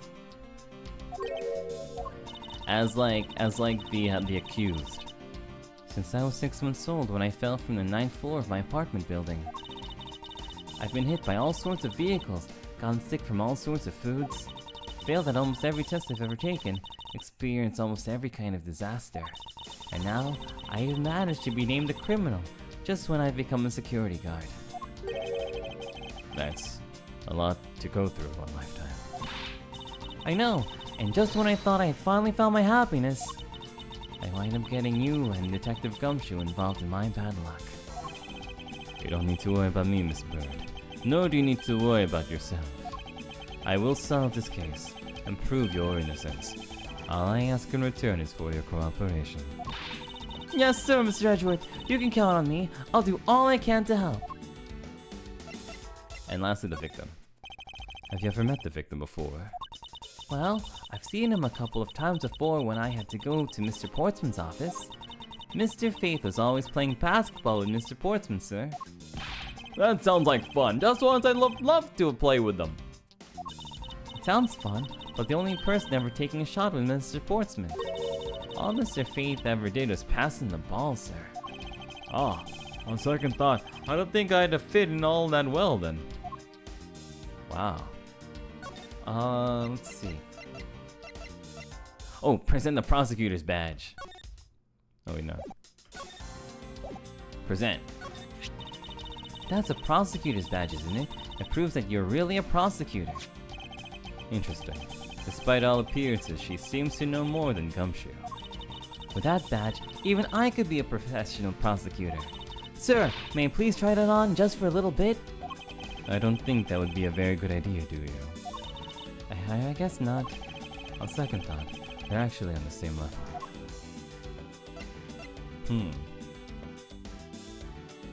What if we present the gun? I'm just a lowly security guard, so I'm not sure what I should do with that other than to guard it. It's like talking to another Gumshoe.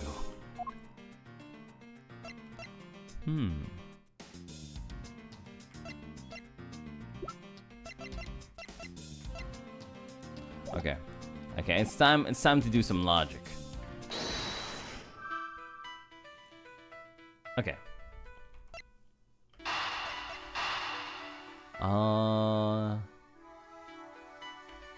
If we connect both of the master key things, then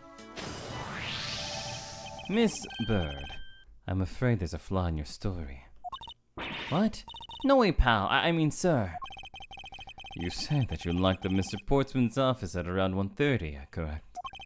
However, the master key had already been stolen at that time. Wow, nothing gets by you, Mr. Edgeworth. You saw that contradiction like a pro. I mean, of course I did. I'm very smart. I had totally forgotten about that, but thanks to you, I remember it now. You're right. It was around that very time that I realized the master key was missing. And? Well, I'm a security guard, sir. I couldn't just admit to losing the master key, could I? So I pretended to lock up his room, sir. You pretended? Yeah, I used my house key and made it look like I was locking up, sir. So in actuality, you never did relock the door then. Well, I thought that maybe I could go lock it after I found the key. Come to think of it, I guess the door still hasn't been locked properly. Let's go open the door. Yo, let's open the door. We're opening this door. Yo, let's open the door. The door's locked tight. Wait, what do you mean it's locked tight? That can only mean that this isn't the right door.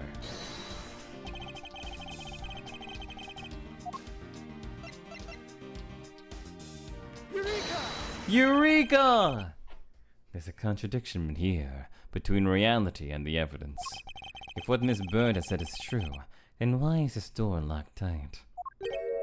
Ah, you know, you're right. Miss Bird, are you sure you didn't relock this door? I am certain of it, sir. And I don't think Mr. Portsman noticed it himself that I hadn't. What you means? What, sir? It either means that he actually does have the key to his office, or that the door Miss Bird opened wasn't this one at all, but a completely different one.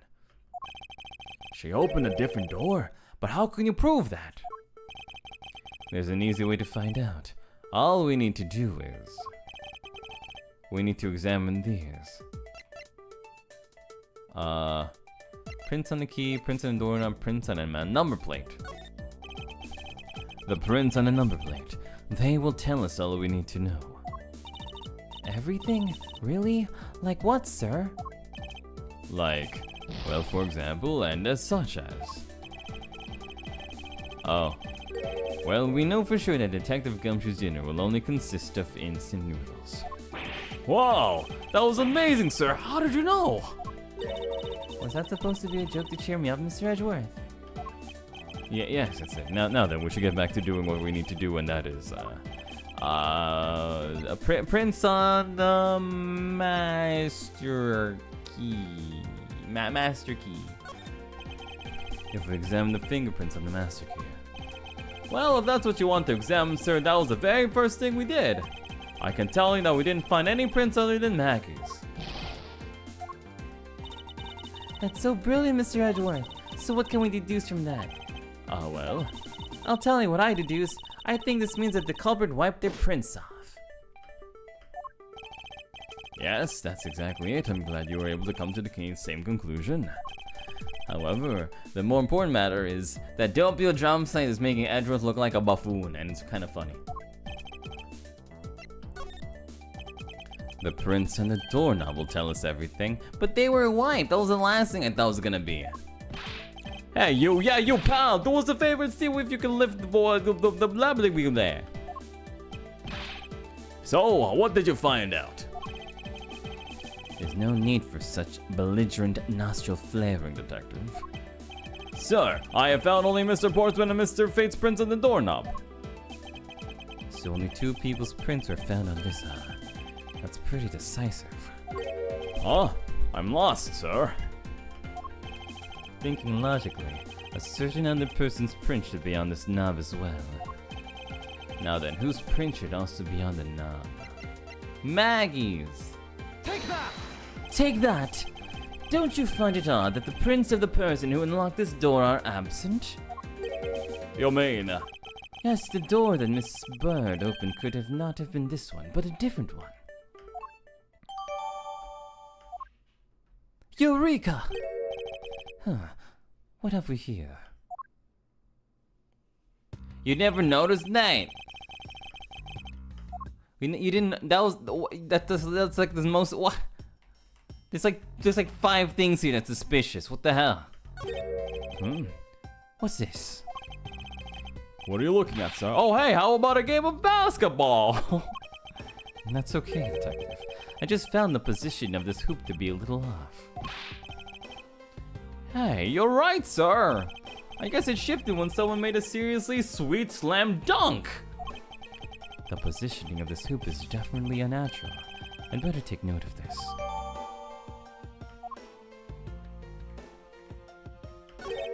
What is this?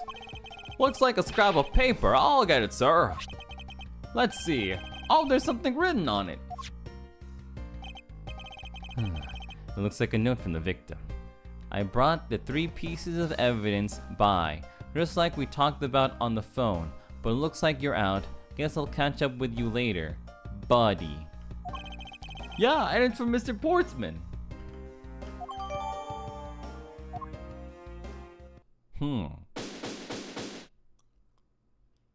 Ooh, I recovered my sanity. Poking around in this hallway has actually paid off quite handsomely. Oh, how so, sir? In a variety of different ways. I think it's time we had a little chat with the real culprit of this case. You know who the killer is? Well, Mr. Edgeworth. As long as my logic is sound, then yes. The mastermind behind this murder is none other than Mr. Portsman. What? Mr. Portsman? I knew it. That's exactly what my logic senses were telling me too. Oh my goodness gracious. Oh, my head logic. Oh, I love logic. Ooh, orga harga darga burger. I suspected it was him from the instant he accused Magoo of being the killer, sir, and I'm not a caveman who just learned about logic today. Yabba barger barger. That is anything but logical. Lady and gentlemen, prepare yourselves. Come what may, it's time to knock on truth's door. Knock knock, who there? It's me, Doppio. Doppio who? Doppio Dropscythe, that's who. Mr. Portsman, I'm finished processing the body letters, sir. The bloody letters. Alright, let me take a gander at it. Pass it here. You know, never mind. I think Edgeworth got it wrong. He's kind of sick. Okay, looking good. Hey, you there? Take care of this. Oh my God. Well, if it isn't Miss Detective Gumshoe. End of the line for you, Mr. Portsman. We got you now. Call off your dog, Mr. Edgeworth. Is this some kind of joke? It's no joke. We know, Mr. Jack Portsman, that you are the guilty party in this case. You must be pretty upset. Getting chased out of your own room, I'd be mad too. So I guess you can stay if you promise to stay out of our way. You intend to hide your crime under the guise of a prosecutor doing his job. I can see right through the unsightly, paper-thin mask you wear upon your cowl. Who would have ever thought it would come to this? Actually, come to think of it, your mentor was Man from Von Karma, right? The legendary prosecutor who never lost a single case for 40 long years, until he met a guy named Phoenix Wright. But there was always this incessant chatter about forged evidence with that guy. Really teaches me that I've got to stay on the lookout for false accusations, you know? Are you done trying to play mind games with me? Because it just won't work. The only thing you should be using that mouth of yours for now is explaining yourself. The only thing you should be using that mouth of yours for now is explaining yourself. Although that too will only dig your hole deeper.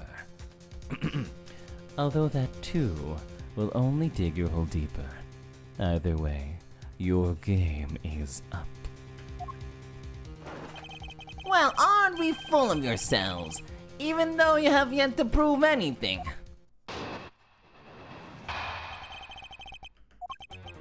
I have no idea what sort of harebrained idea you have in mind, but there's a mountain of evidence that points away from me being the culprit.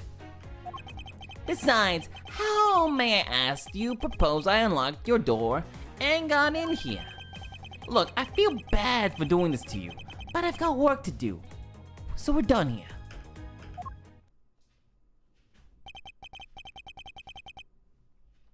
Sorry, but we are not finished yet. Boy, you're stubborn.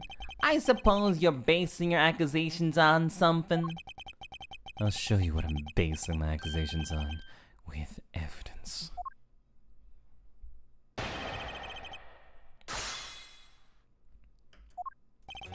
I have no idea what blah blah bitty bee bitty bee mountain of evidence points away from me being the culprit. Besides, how may I ask you propose I unlocked your door and got in here? Look, I feel...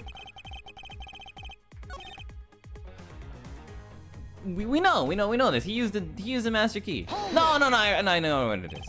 Unfortunately, I believe I've already shown how earlier. Your speculations mean nothing, as I still insist that I could not gain access to your room. What should I do now? Should I raise an objection? I raise an objection. You claim to have had no way to open my door, however, is that really the honest truth? Alright, I'll humor you. Go ahead, shoot. Very well then. I propose that you use this to open my door. Oh, okay, maybe we're good to go then. Master key. Go. Take that! Take that! I believe you were able to open my office door with the master key, no less. Objection! Wait. Hold on for a sec. I never laid a finger on that key, as you already know. Precisely. You were able to open my door without lifting a single finger. Well, maybe you did, but only to direct. That's right.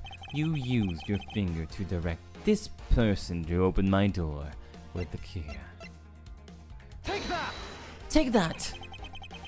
You had asked Miss Bird to open your own office door for you, yes? Yeah? I kind of forgot my key at home. Happens a bit too often for my taste, you know? But the room you had Miss Bird open at the time was not your own, was it? What? You have quite the imagination. But why don't we ask the girl herself whose door she opened, shall we? I'm certain that it was Mr. Portsman's door, sir. I checked the number plate to make sure I was opening the right door, sir. See, Miss Bird backs up my story. Yet, what if you had misled her, to fool her into thinking what you wanted? And how do you suppose I did that, huh? By switching the number plates on her doors, for example.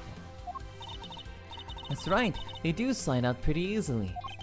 Furthermore, you then used one other thing to give a very strong impression that the door she was opening was yours and not, in fact, mine.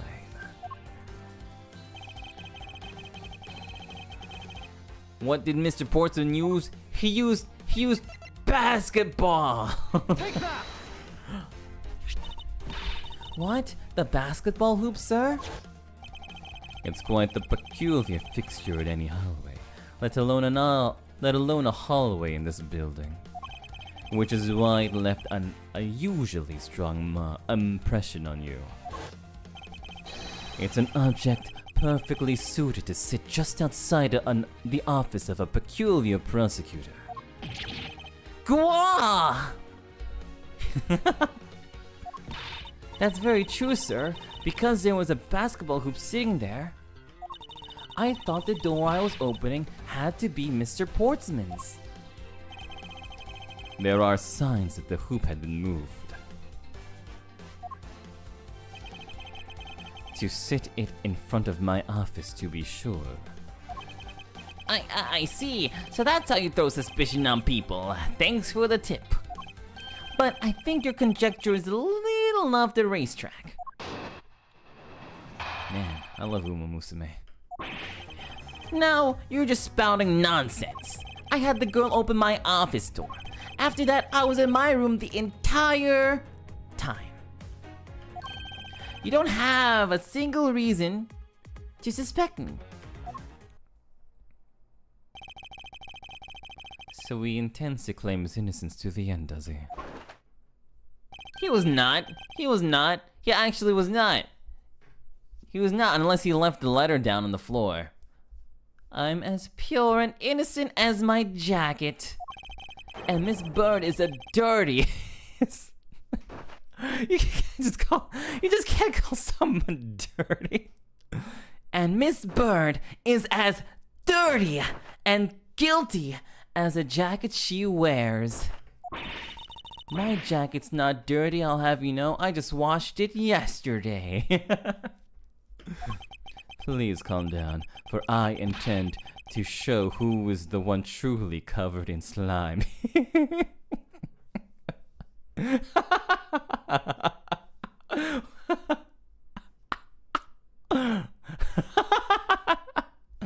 Please calm down, for I intend to show who is the one truly covered in slime. Slime? Who's covered in slime? Ooh, you are. You're covered in slime.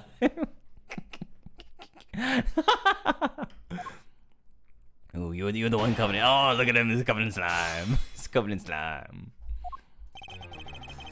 Alright, so I know, let's see. I was in my room the entire time, but you weren't. You actually was not. There was this one. It's this one. The thing on the floor. He didn't open his room at all. He didn't even notice this stupid thing. Idiot. Trying to fool me. Stupid. Stupid. You stupid slimy boy. That was a lie. You dirty slimy boy. What are you talking about? How is that a lie? This is a note that the victim left for you, Mr. Boardsman. A note? It was left under your door. Or did you not notice? And right here it says, but you're out.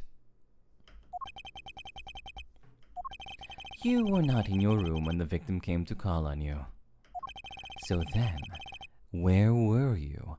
And what were you doing, you dirty slimy boy? Ah! Shall I explain it in full detail for you? You were busy snooping around in my room, the very room you had Miss Bird open for you. Objection! That's just nonsense. You have no evidence that I made the girl open your door for me. Oh, but I do. I have very decisive evidence. No way! How could he just say, I made the girl? The girl did it. The girl did it. The girl. He's so dead. I'm going to destroy this man's entire career by pressing Q. And this is proof positive that you had Miss Bird open the door for you.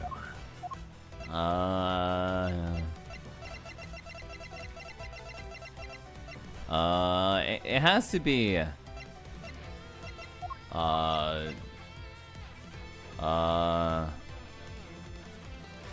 has to be office, right? Yeah, because her princes aren't here. Okay, her prints aren't here. Take that! Take that! I had your door dusted for prints. My door? What for? Come on, I bet you didn't find anything. You sure are good at wasting time. You're right, I didn't find anything. And definitely not Miss Bird's fingerprints.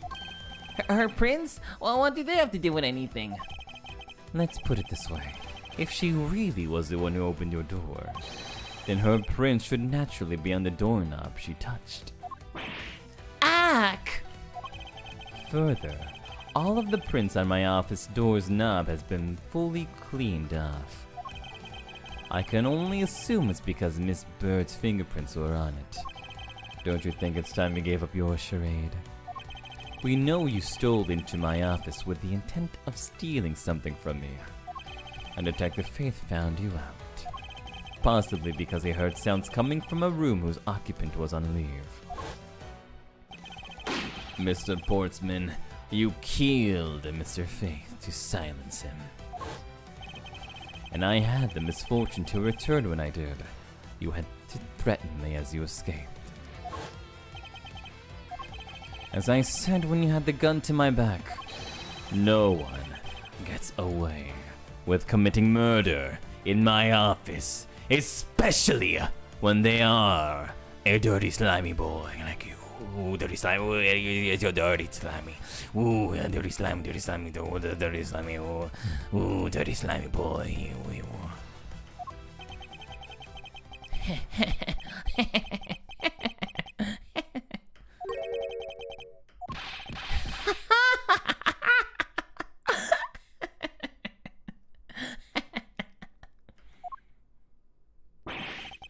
And just what's so funny, pal? Well, that look of stiff seriousness on the face of this office's finest prosecutor, as he makes a huge mistake in accusing me, is simply too much to bear. There's just nothing else like it in the world. What? Mr. Edgeworth just explained it all, and he even backed it up. You're the murderer. Stop trying to be slippery and just admit to the crime already. As I said earlier, it's also circumstantial, so full of conjecture. You say you checked my doorknob for prints. Well, I can readily confess that I had wiped that knob down well. I'm a little obsessive compulsive, you see. I didn't want to touch a doorknob that you had touched. Which is why I wiped the knob down as soon as I could after you opened the door. After that, it makes perfect sense that only Jim's and my own prints will be on there. You made that up just now, didn't ya? He just did. Furthermore, as for the note Jim left for me, do you know exactly when that was? For all we know, he could have left it there before I arrived at the office. Like early evening, for example.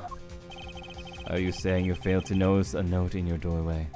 Hey, even geniuses fail at times. I was probably too preoccupied by work-related matters, though that's not really no excuse. Now that's just a flat-out lie. There's no way you didn't notice a note that size. But you can't prove that now, can ya? Say something, Mr. Edgeworth. Back me up here, sir. Portsman makes a pretty good point. I can't prove that he didn't simply overlook it. I thought that too, honestly. Besides, I have an airtight alibi. Airtight, you say? I only just realized I had one as we were talking. I guess it would have been better for all of us if I had told you sooner.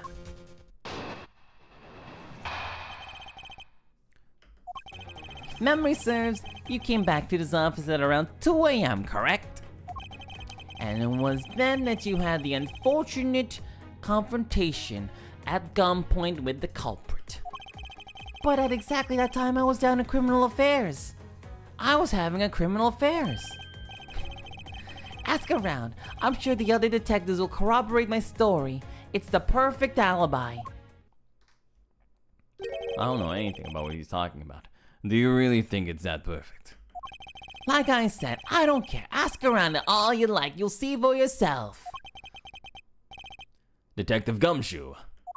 Yes, sir, sorry, blah. I'll go check on his alibi. Be right back, sir. Mr. Edgeworth, sir, I think we're in trouble. It's just like Mr. Portsman said. The guys down in criminal affairs said that they saw him around 2 AM. You see? All of the evidence points to him being the culprit. So there must be a contradictory point in his alibi somewhere. Alright, let's figure it out. Okay, at around 2 AM, let's see. Hold it! Hold it. You are correct. It was around 2 AM. Are you sure? It's really important to me that you're spot on with the time. I remember checking my watch then, and make no mistake, it was 2. Ooh, giving testimony like a pro. Okay, so you came back to your office at 2.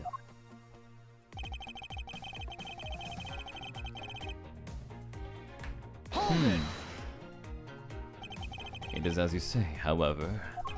Yes, however, you are the only one who claims to have bumped into the culprit. So tell me, did you see the person's face? Was it me who you saw? It was pitch black, so I couldn't actually see it. Objection! Oh, come now. I'm sure you saw something. Try a little harder now, why don't you? I'm beginning to feel like I'm the one being interrogated here. Oh well, it doesn't matter if you remember or not. It only matters that you ran into the culprit. But at exactly that time, I was down in criminal affairs. So you paid the Criminal Affairs Department a visit? Yup, right after I left the prosecutor's building, I headed straight for the precinct.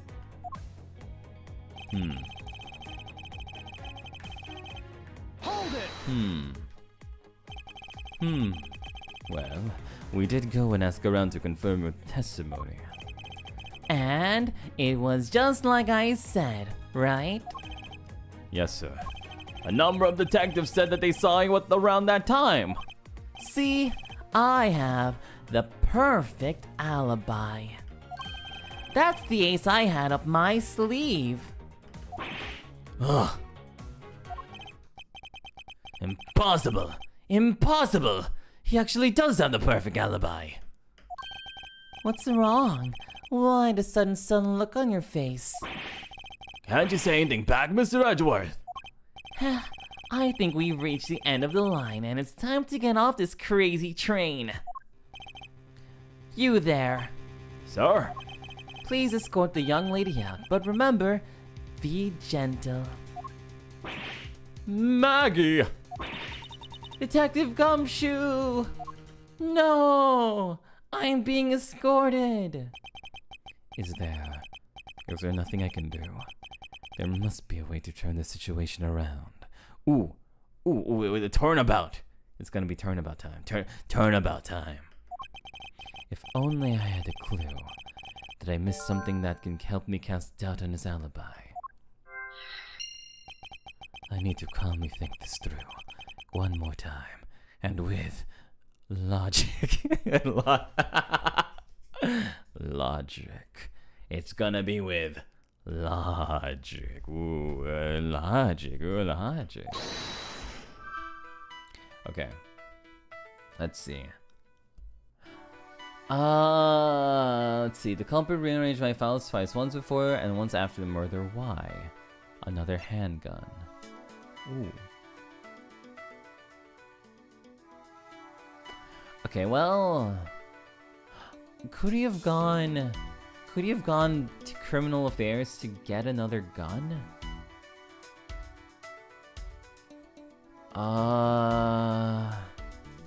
Or maybe he went back. He went back once to or maybe he went back once. Well, no, I think this makes more sense. He had two guns. He went to criminal affairs to get a gun.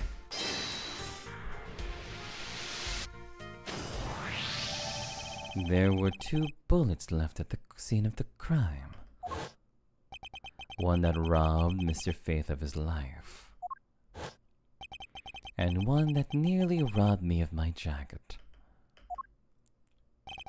However, the murder weapon only shows signs of being fired once, meaning that it is entirely possible that a second gun was used in my office tonight. But seeing as how the killer had to steal Mr. Faith's gun, I doubt the killer had another gun up their sleeve.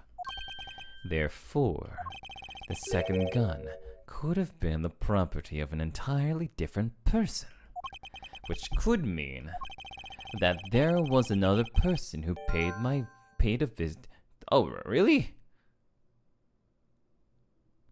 Is that? Oh, okay. Really? Another guy? For real? Alright then. And then let's find them, I guess?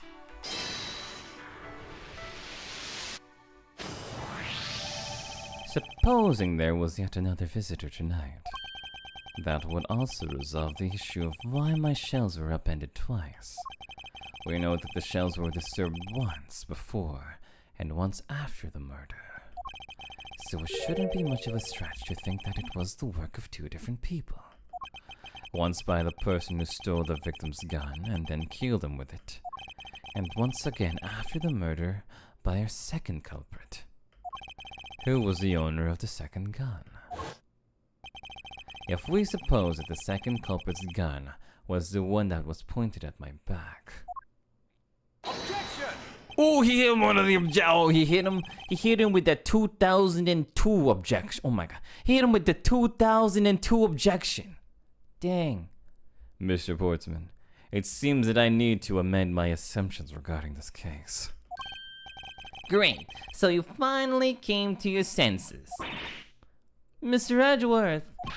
Sir, what are you saying? This has been a big misunderstanding on my part from the start. I had assumed that the person I ran into was the killer, but that may not be the case. What do you mean? The person I ran into was just your average thief. A thief? But sir, doesn't that cause some sort of contradiction in the facts? Shut up, Gumshoe. Actually, just shut up. You don't even know half. You don't even know half of what these words mean, Gumshoe. Shut up. You don't even know. Shut the hell up, Gumshoe. Not at all. It simply means that the killer was someone else. And it means that in actuality, two culprits stole into my office tonight. What do you mean two? That explains both why my shells were disturbed twice and how there were two guns. Mr. Portsman tricked Miss Bird and gained entry into my office. Objection! Now you're just leading the argument. You still don't have any actual proof, you know. If you could please go along with my hypothetical scenario for now, Mr. Portsman. In the end, if you really are innocent, you should have nothing to worry about. I'm a slimy boy. Now then, returning to my scenario, Mr. Portsman was out to steal something from me. Which is why he checked my secret safe and ransacked my shelves. This is the first time. So then, this would be when the files are put back in the wrong order, right? Correct. And then, just when he was about to look somewhere else, who should walk in but his own partner, Mr. Faith? But why did Mr. Faith come into your room, sir? He probably had business with Mr. Portsman, which is why he was in the area. Well, that's when he noticed sounds coming from my office. Would be my guess. Oh, because you were supposed to be away, right? And he must have thought it was odd, so we came into this office to check it out. Correct. And, as a detective, that was the right thing to do. But when he came in, he found his own partner standing there. Because it was Mr. Portsman, Mr. Faith probably let his guard down. But Mr. Portsman was not so merciful as to let him leave alive. He waited for a chance and stole Mr. Faith's gun from him, and then, bang bang bamboo, he pew-pewed him. He silenced Mr. Faith for catching him in the act of steal. Sorry. He unalived him. He unalived him. He silenced Mr. Faith for catching him in the act of stealing.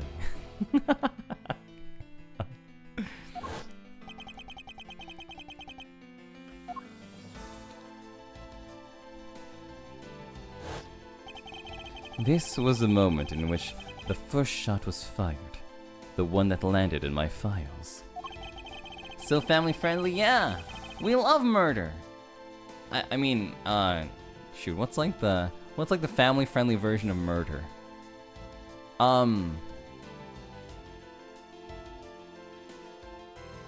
We love going against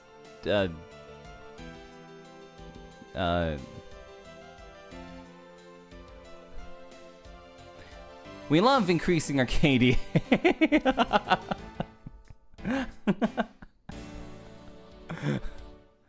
Following that, Mr. Portsman wiped the gun down and left it behind as he made his exit.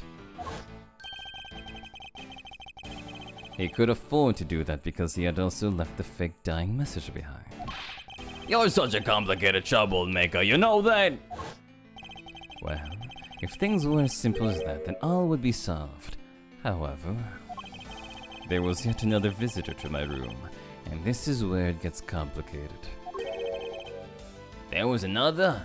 Wait, there was another? Visitor, sir?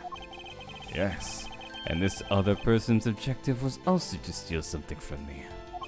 Now then, even after Mr. Portsman left, the door to my office remained unlocked. However, this new visitor had no way of knowing that, and so they stole the master key from the security guard's room, and then entered my room and searched through my shelves. This was the second time they were disturbed. It seems the thief found their prize. The stolen zero file, right, sir? Correct. Only, just as the thief was about to leave with the file, I appeared. The thief then threatened me with their own gun and made their escape. The second bullet was fired during that brief encounter. So the shelves getting messed up twice, the 2 bullets. It was all because 2 different people were doing those things at 2 different times. Precisely. So now do you see, Mr. Portsman? The person I met was just a thief, and was not, in fact, Mr. Fate's killer. Your alibi for the time frame in which I ran into the other person is now irrelevant. Because we now know that the murder took place during the first culprit's visit. Objection!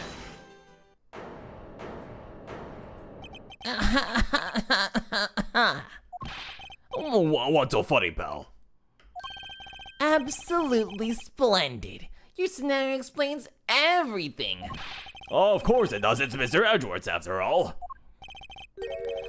But you know, it still doesn't change the fact that it's all circumstantial.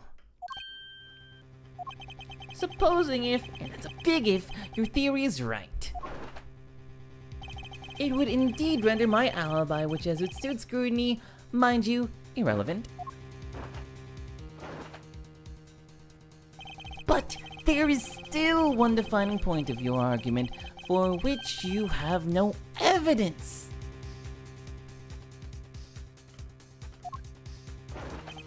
Your supposition that I was the first visitor. Grr, but Mr. Edgeworth, you can't get him. But he has a point. I have absolutely no proof of this point.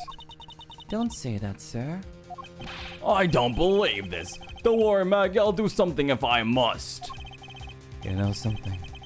I find your attitude to be somewhat peculiar, Mr. Edgeworth. If the person you met really was just a plain old thief, then why is that person not your main suspect? That is, if your theory is correct. Okay. Ooh, we're getting to the... We're close to the end, huh? The thief you ran into should be your real suspect, wouldn't you say? We should be out there looking for that thief right now. They might still be nearby. I hate to repeat myself, but as I've already said, I was training in my room. When Jim came to deliver some evidence to me, I was down in criminal affairs. So I can't be expected to know what happened around here after I left. Ooh. So you think we should be out there looking for the thief? Of course! Now isn't the time to be having these dead-end discussions. I don't think it's at all dead-ended. I find your alibi to be fascinating. Let's continue where we left off, shall we? I know he's lying. I know he was here at the scene of the crime. I just have to find a way to prove it.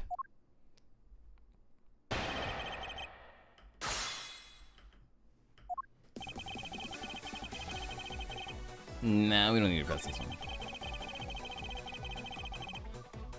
Okay, maybe this one. Hold it! Once escaped, I highly doubt a thief would linger nearby. Well, you never know. Maybe they didn't get what they were really after. Oh, you talk like you know quite a bit about this thief. It's nothing like that. I have no idea about anything after all. I was training. Oh, the heck. Hold it! I'll go back to the third one afterwards. Why didn't you go there with Mr. G, Mr. Faith? That's because he said he was tired and was going to take a quick nap. You know how those sofas in the hallway? You know those sofas in the hallway? He likes to sleep on those. It's one of his habits. And what of the evidence you brought? There were things related to yesterday's case. Just 2 items. A gun and a pendant? Interesting. This piece of testimony seems too crucial to slip through the cracks. Pendant? He brought me 2 items. He brought me 2 items, a gun and a pendant that are related to yesterday. No, it was 3. It was 3. He said 3. Stupid. You didn't even read the stupid note, idiot. It said 3. Only 2 pieces? I believe the proper phrase here is, you fail, you dirty slimy boy. Excuse me? You fail as a prosecutor, Mr. Portsman, as you intend to keep evidence hidden from me. What are you talking about? I haven't hidden anything from you. Well, here's a piece of evidence that I think you should read carefully. It says that Mr. Faith was bringing 3 pieces. Yes. Yes. And this is the victim's real dying message to you, Mr. Portsman. I can't believe to get tripped up by simple arithmetic. Where? Here's the missing piece of evidence. Oh no, he's gonna... Uh-oh. Uh-oh. Oh, he's gonna... Oh no. Oh no. Where are you gonna search, Mr. Edgeworth?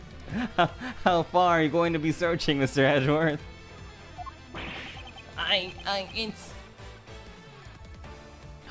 It's that metal, isn't it? You have it, don't you? Only the guilty would make such a face. Detective Gumshoe. You don't have to say it, sir. I'll pat the guy down from head to toe. You're about to get patted. I'm gonna give you hemp pants, I'm gonna give you toe pants. It looked like he left hooked them. Don't come any closer, I'm warning you. This is all part of the investigation, pal. So don't even think about stopping me. No. Hey, what's this? He had this on him, sir.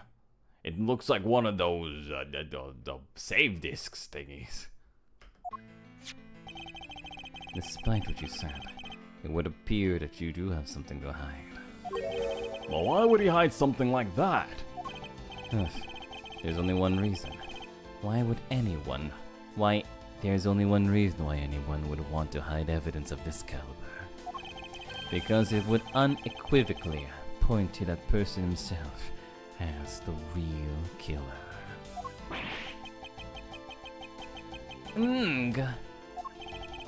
Let's examine this videotape in a little bit more detail. For the section of the tape that will drive the last nail into his coffin. The KG8 incident. That's a police case number, sir. Does it mean that this video is evidence from that case? Interesting. However, what's recorded on this isn't what's important right now. Let's give the casing a thorough once-over. Okay. Uh-oh. Uh-oh. There's blood.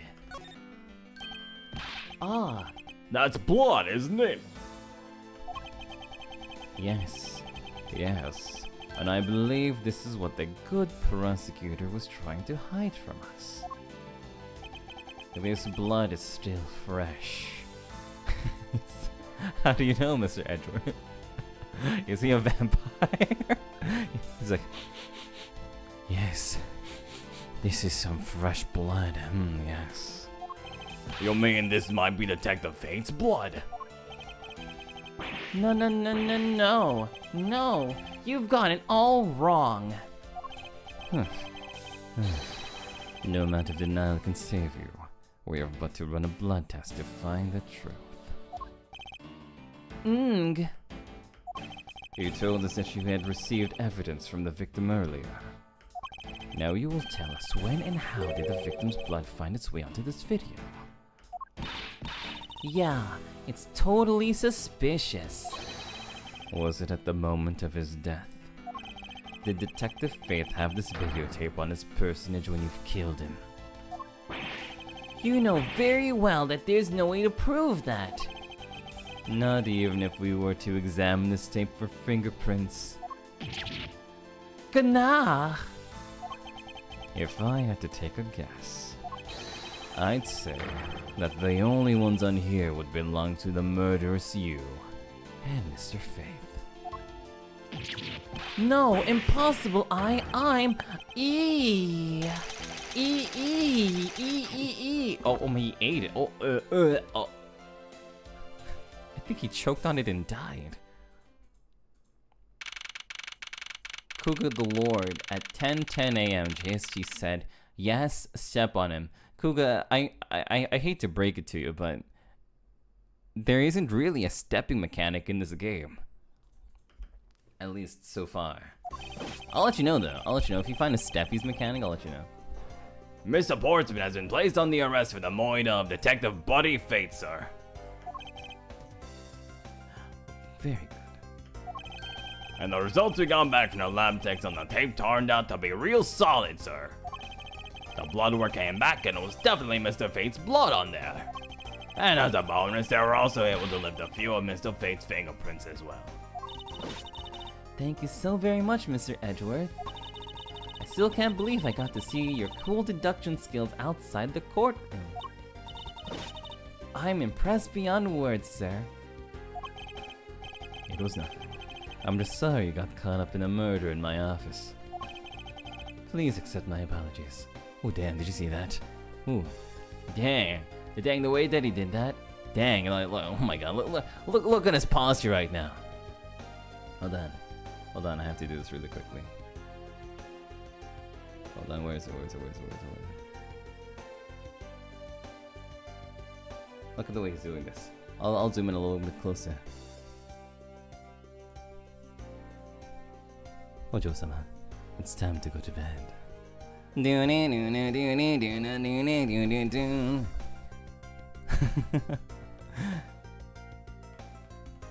Anyway. Aw, it was nothing. Really, compared to what I've been through, I mean. Oops. I consider myself lucky that it was only burglary and a murder this time, sir.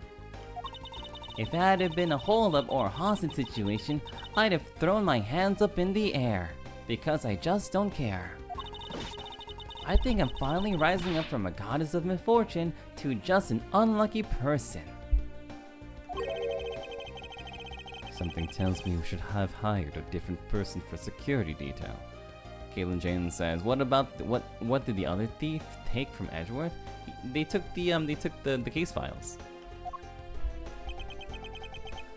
You know something, sir? That Mr. Portsman really was one corrupt prosecutor. And why would you say he was corrupt? Well, I heard that there were a number of suspicious things related to his court cases. There's even rumors about how some of the evidence he uses is forged, sir. Forged evidence, huh? And they say he even decided not to prosecute a few cases for some really vague reasons. Ooh, that guy was a complete disgrace to the entire profession. We never did get around to asking what his reason was for breaking into my office. Yeah, whenever we got near that topic, he just clammed up. Although we can be pretty certain that it was to steal something. This is just between you and me, sir, but there's a rumor that some sort of huge organization has been involved behind the scenes. Oh? Well, well. With Mr. Portsman not willing to divulge anything, it certainly lends credence to that rumor. It would seem that we haven't heard the last of this. Huh? That Mr. Portsman ain't the bad guy? I didn't say that, but rather that there are still many more mysteries for us to solve. For example, we still haven't figured out the significance to this piece of evidence. Shoot. Which one do we pick? It has to be this one, right? The stone, this one, right? It's either that one or it's the secret safe.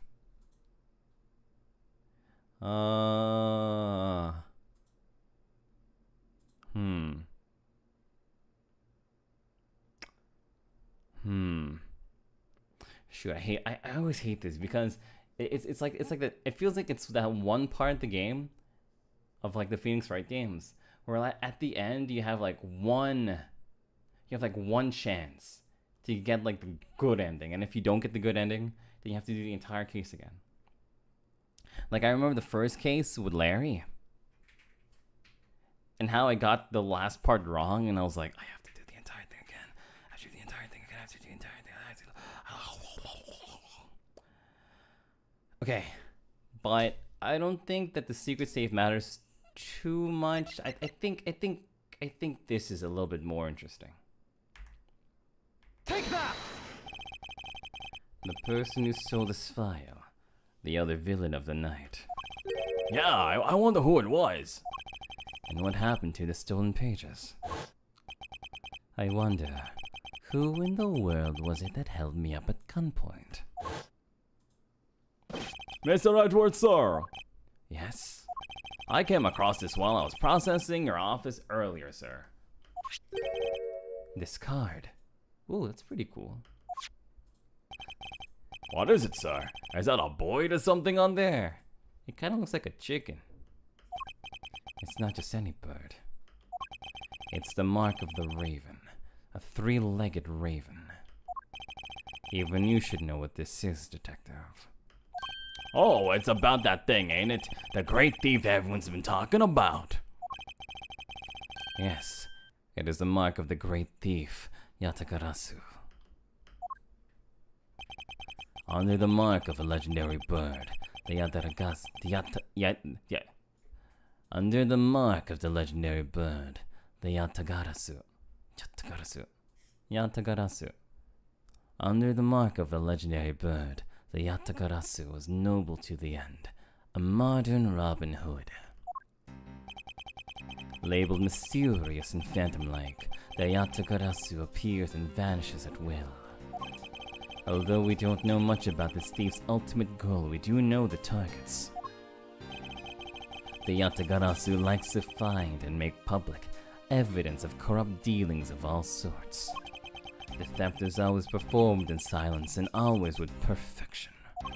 Once a target is chosen, no dramatic calling card or announcement is sent forth. Instead, the chosen corporation is infiltrated without even the target noticing. Some days later, the evidence that is found is sent out to the mass media, along with a single card. Oh my god, is this a Persona mention?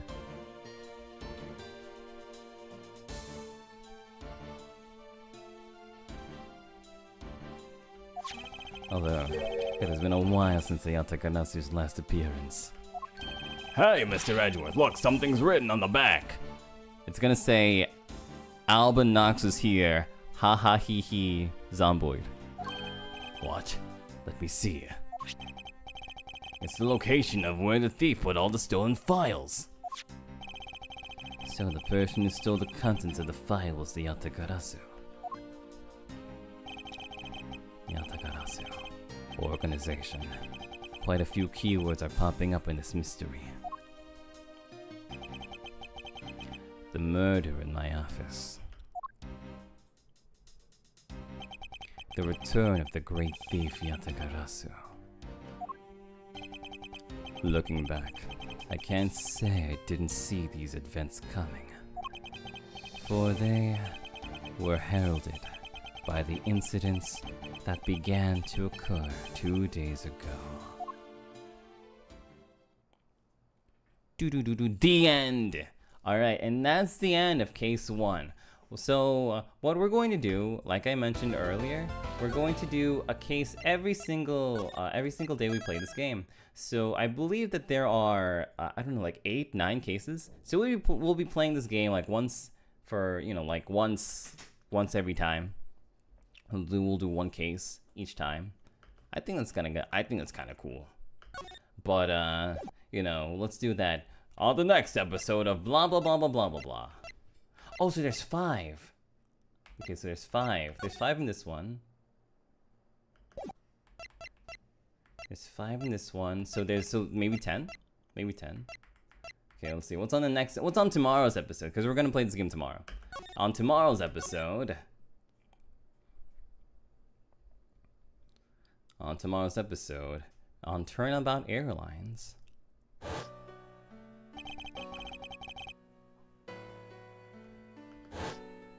Ooh. Tomorrow's episode. Ooh, episode preview, yeah. The 5th case is really long. Oh, that's fine. It's fine.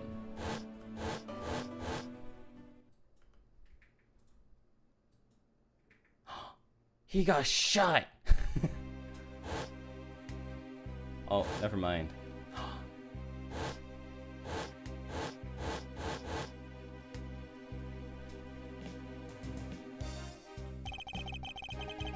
That plane has 2 floors? I've never seen a plane like that. Do those actually exist?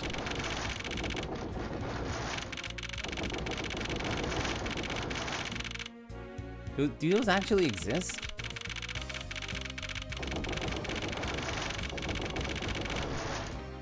Dang. They do? My god, I've never ever heard of something like that. Seal Films says, thanks for the fun stream and perfect voices. I always wanted to play this game. Nice! I'm glad that I was able to do a good job today. Oof.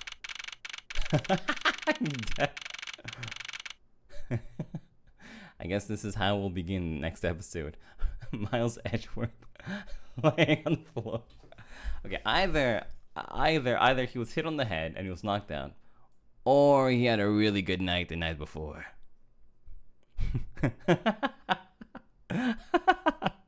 Dang. Ooh, okay. In that case, let's see. Let's check the schedule. Schedule time. So, Ace Attorney Investigations, Miles Edgeworth. Wednesday, Ace Attorney Investigations, Miles Edgeworth. Thursday, I have a lot of work to do. Friday, we're going to be, we're going to go hang out with Ryoma, or we're going to leave the day open to hang out with Ryoma on Friday. Then Saturday, Misao 2024 remaster. Apparently it's like an HD remaster. It's gonna be really cool. Then Sunday, Kukiyomi collab with Door. We're gonna be teaching Door how to be polite. Sealand's art. Guys, you're supposed to be looking at the schedule, not looking at the art. Well, I guess you can look at both of them. I mean, it's really fantastic, this art. Oh, speaking of art, so normally we would be doing thumbnail time, but since tomorrow we'll be playing more Ace Attorney Investigations, there will be more art to there will be more art to like showcase. So instead of showing all the thumbnails that we're going to be all of the Miles Edgeworth thumbnails, I'll just show the one that we use for today, and then next time we'll show like the rest of them. Angie says, thank you for the stream today, Doppio. I didn't think I would enjoy it as much as I did. Your VA was amazing as always. Also 19 months, let's go. Thank you so much, Angie. I'm really super proud that you like my VAing today. Reese says, Otsbio VA. Looking forward to tomorrow. I'm glad. I'm really glad. It's story time with Doppio. Hopefully. Well, a lot of you woke up really early to watch the stream, and I'm really thankful. And a lot of you are spending such a late night with me, and I'm really thankful too. Hope that you have a good sleep today. Manari says, I've been wanting to watch someone play this game. Thanks for the stream, Pio. Yeah, thank you, Manari. I promise that this is going to be the game that I focus on the weekdays. So yeah, I'll be focusing this game on the weekdays. So until this game is finished, I'm not going to be playing another game on the weekdays unless it's a collab. All right. Hopefully I can stick to that. Ruto-chan says, thank you for streaming today. 今日もありがとう。ありがとう。どういたしまして。Thank you, Ruto-chan. Benkatachi says, happy 12 months. I can finally look left. 10 of these months are gifted, so thank you to all the generous sidekicks. Yes! Sidekicks, thank you so much for making life so much more enjoyable for all the other fans of me. Doppio Dropscythe. Lila says, oh, to Detective Pio, thank you for the stream. Thank you, Lila. Glad that you enjoyed. Oh, you're finally gonna finish a game? Well, we'll see. Shar says, I missed some of the stream, but thank you for playing. I've always been interested in Ace Attorney games, even if I never played myself. Wow! Well, I'm really glad that I'm able to be your window into the Ace Attorney series. It's so huge. Like, there are tons and tons of cases. There are tons of cases. And so much are really awesome and meaningful. And, then when we're going through this game because I completely forgot everything that happens into this game. I mean, in the Miles Edgeworth series, like this one, I got stuck on a little bit because I didn't remember how it goes. But the other ones are still really fresh in my mind, even though I've played them like, I don't know, like 40 years ago or whatever. Noah says, thank you for the stream, Pio-chan. Thank you, Noah. Oh, you know what probably made the other older games more fresh in my mind? I think last year I watched, not last year, like a few months ago, I remember talking about it on stream. I was watching the Phoenix Wright anime. I think that's probably one of the reasons why games 1 through 3 are still really fresh in my mind, even though it's been a long time since I played them. When I think about the Apollo Justice ones, those are still, like, I remember one of the cases in the Apollo Justice series, but just one of the cases.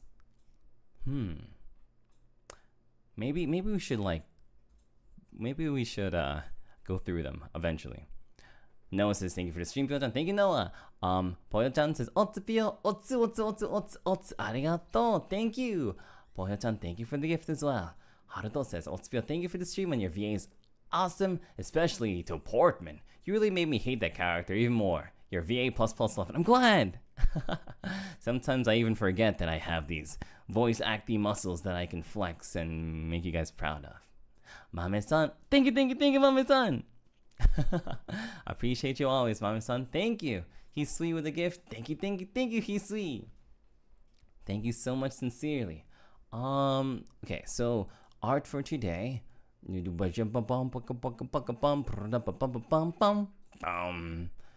Oh, Ruriri, thank you so much, Ruriri, for the amazing 5 Miles Edgeworth. Very logical Doppio Dropscythe gifts. But this art is from at Benkutachi. Thank you so much, Benkutachi, for this really cool art. Wow, this is the kind of art that makes people. This is the kind of art. This pose and everything really makes me think of. Ooh, you are very illogical. You slimy, dirty boy. Man, I didn't realize Edgeworth was so. What kind of word would you give that kind of personality? To call people dirty and slimy. It's kind of weird. Inoriki, thank you for the 5 very logical, very cool, law-abiding Doppio Dropscythe gifts. Thank you so much, Inoriki. Arigato. Jester Tree says, if you play Apollo Justice on stream one day, I will cry tears of pure emotional joy. Okay. Well, just so that I don't make a tree cry, I should probably never. Oh wait, no, but it's from joy. Okay, then maybe. the thing that I remember most about Apollo Justice is Gavin. Gavin and Phoenix Wright. Those are like the two most...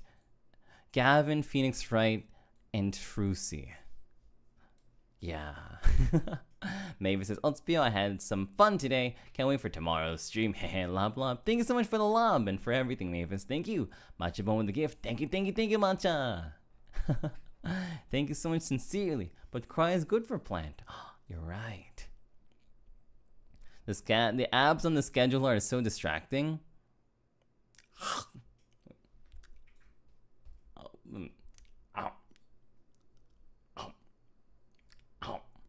Yeah, I have eaten all the abs. There's 2 Gavins. You can't say that. You can't say that. You can't say that. I'm kidding. Is there anything else that I needed to say today? Well, I think that's good. I think I'm good. I'll be talking to you guys tomorrow anyway, same time, probably a little bit earlier because I spent more time than I wanted to cooking. But yeah. Jessica says, hi, Dopey Goat. It was my birthday recently. Oh, happy birthday. Recently. I'm happy I got to spend it with you and Sidekicks. I really enjoyed the game and amazing video too. Thank you so much, Jessica. And happy birthday to you. I hope that you had an amazing one. Jessica, thank you for the gift as well. Thank you, Jessica. Like I said, happy birthday to you, and I hope that it was an amazing one. Is there anything else that we needed to talk about beforehand? I feel like I'm missing something, but I can't remember what it was. Oh well.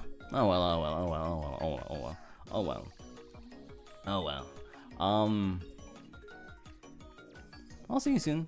Bye-bye. VP promo? Oh, that could be it. Which is the... Oh, yeah, VP promo? Nah, that wasn't it. But might as well talk about it, too. You can buy the voice pack. Yoshida! Thank you so much, Yoshida! Arigato! Thank you so much, Yoshida! Niji Music Fest? No, there's nothing I can talk about Niji Music Fest. You know what?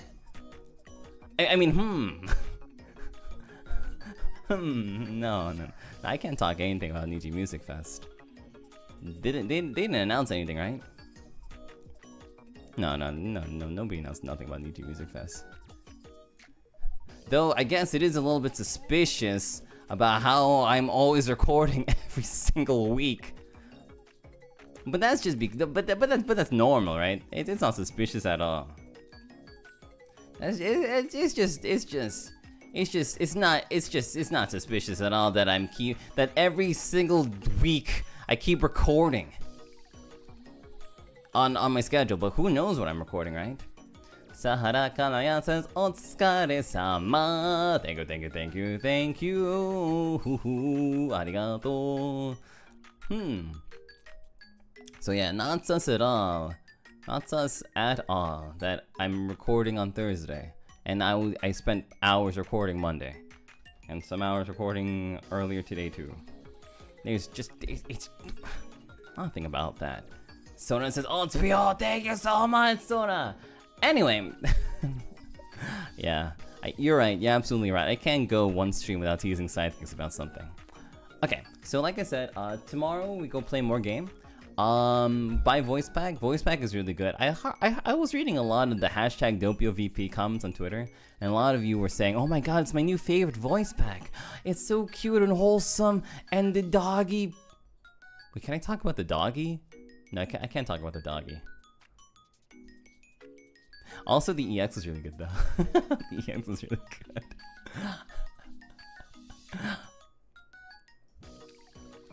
It's an amazing voice pack, yeah.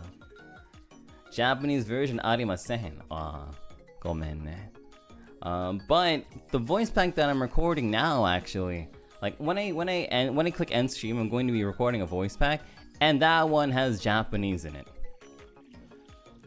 So, look forward to it. Alright, that's it. Okay, I gotta go work now. Bye-bye. I'm gonna send you guys over to... Let's see. Local VTuber gives beauty advice. Okay. Alright. Okay, what's a raid message to Aya? Beauty advice, beauty advice, beauty advice, beauty advice, beauty advice. The A in Aya stands for advice. Alright, bye, see you tomorrow.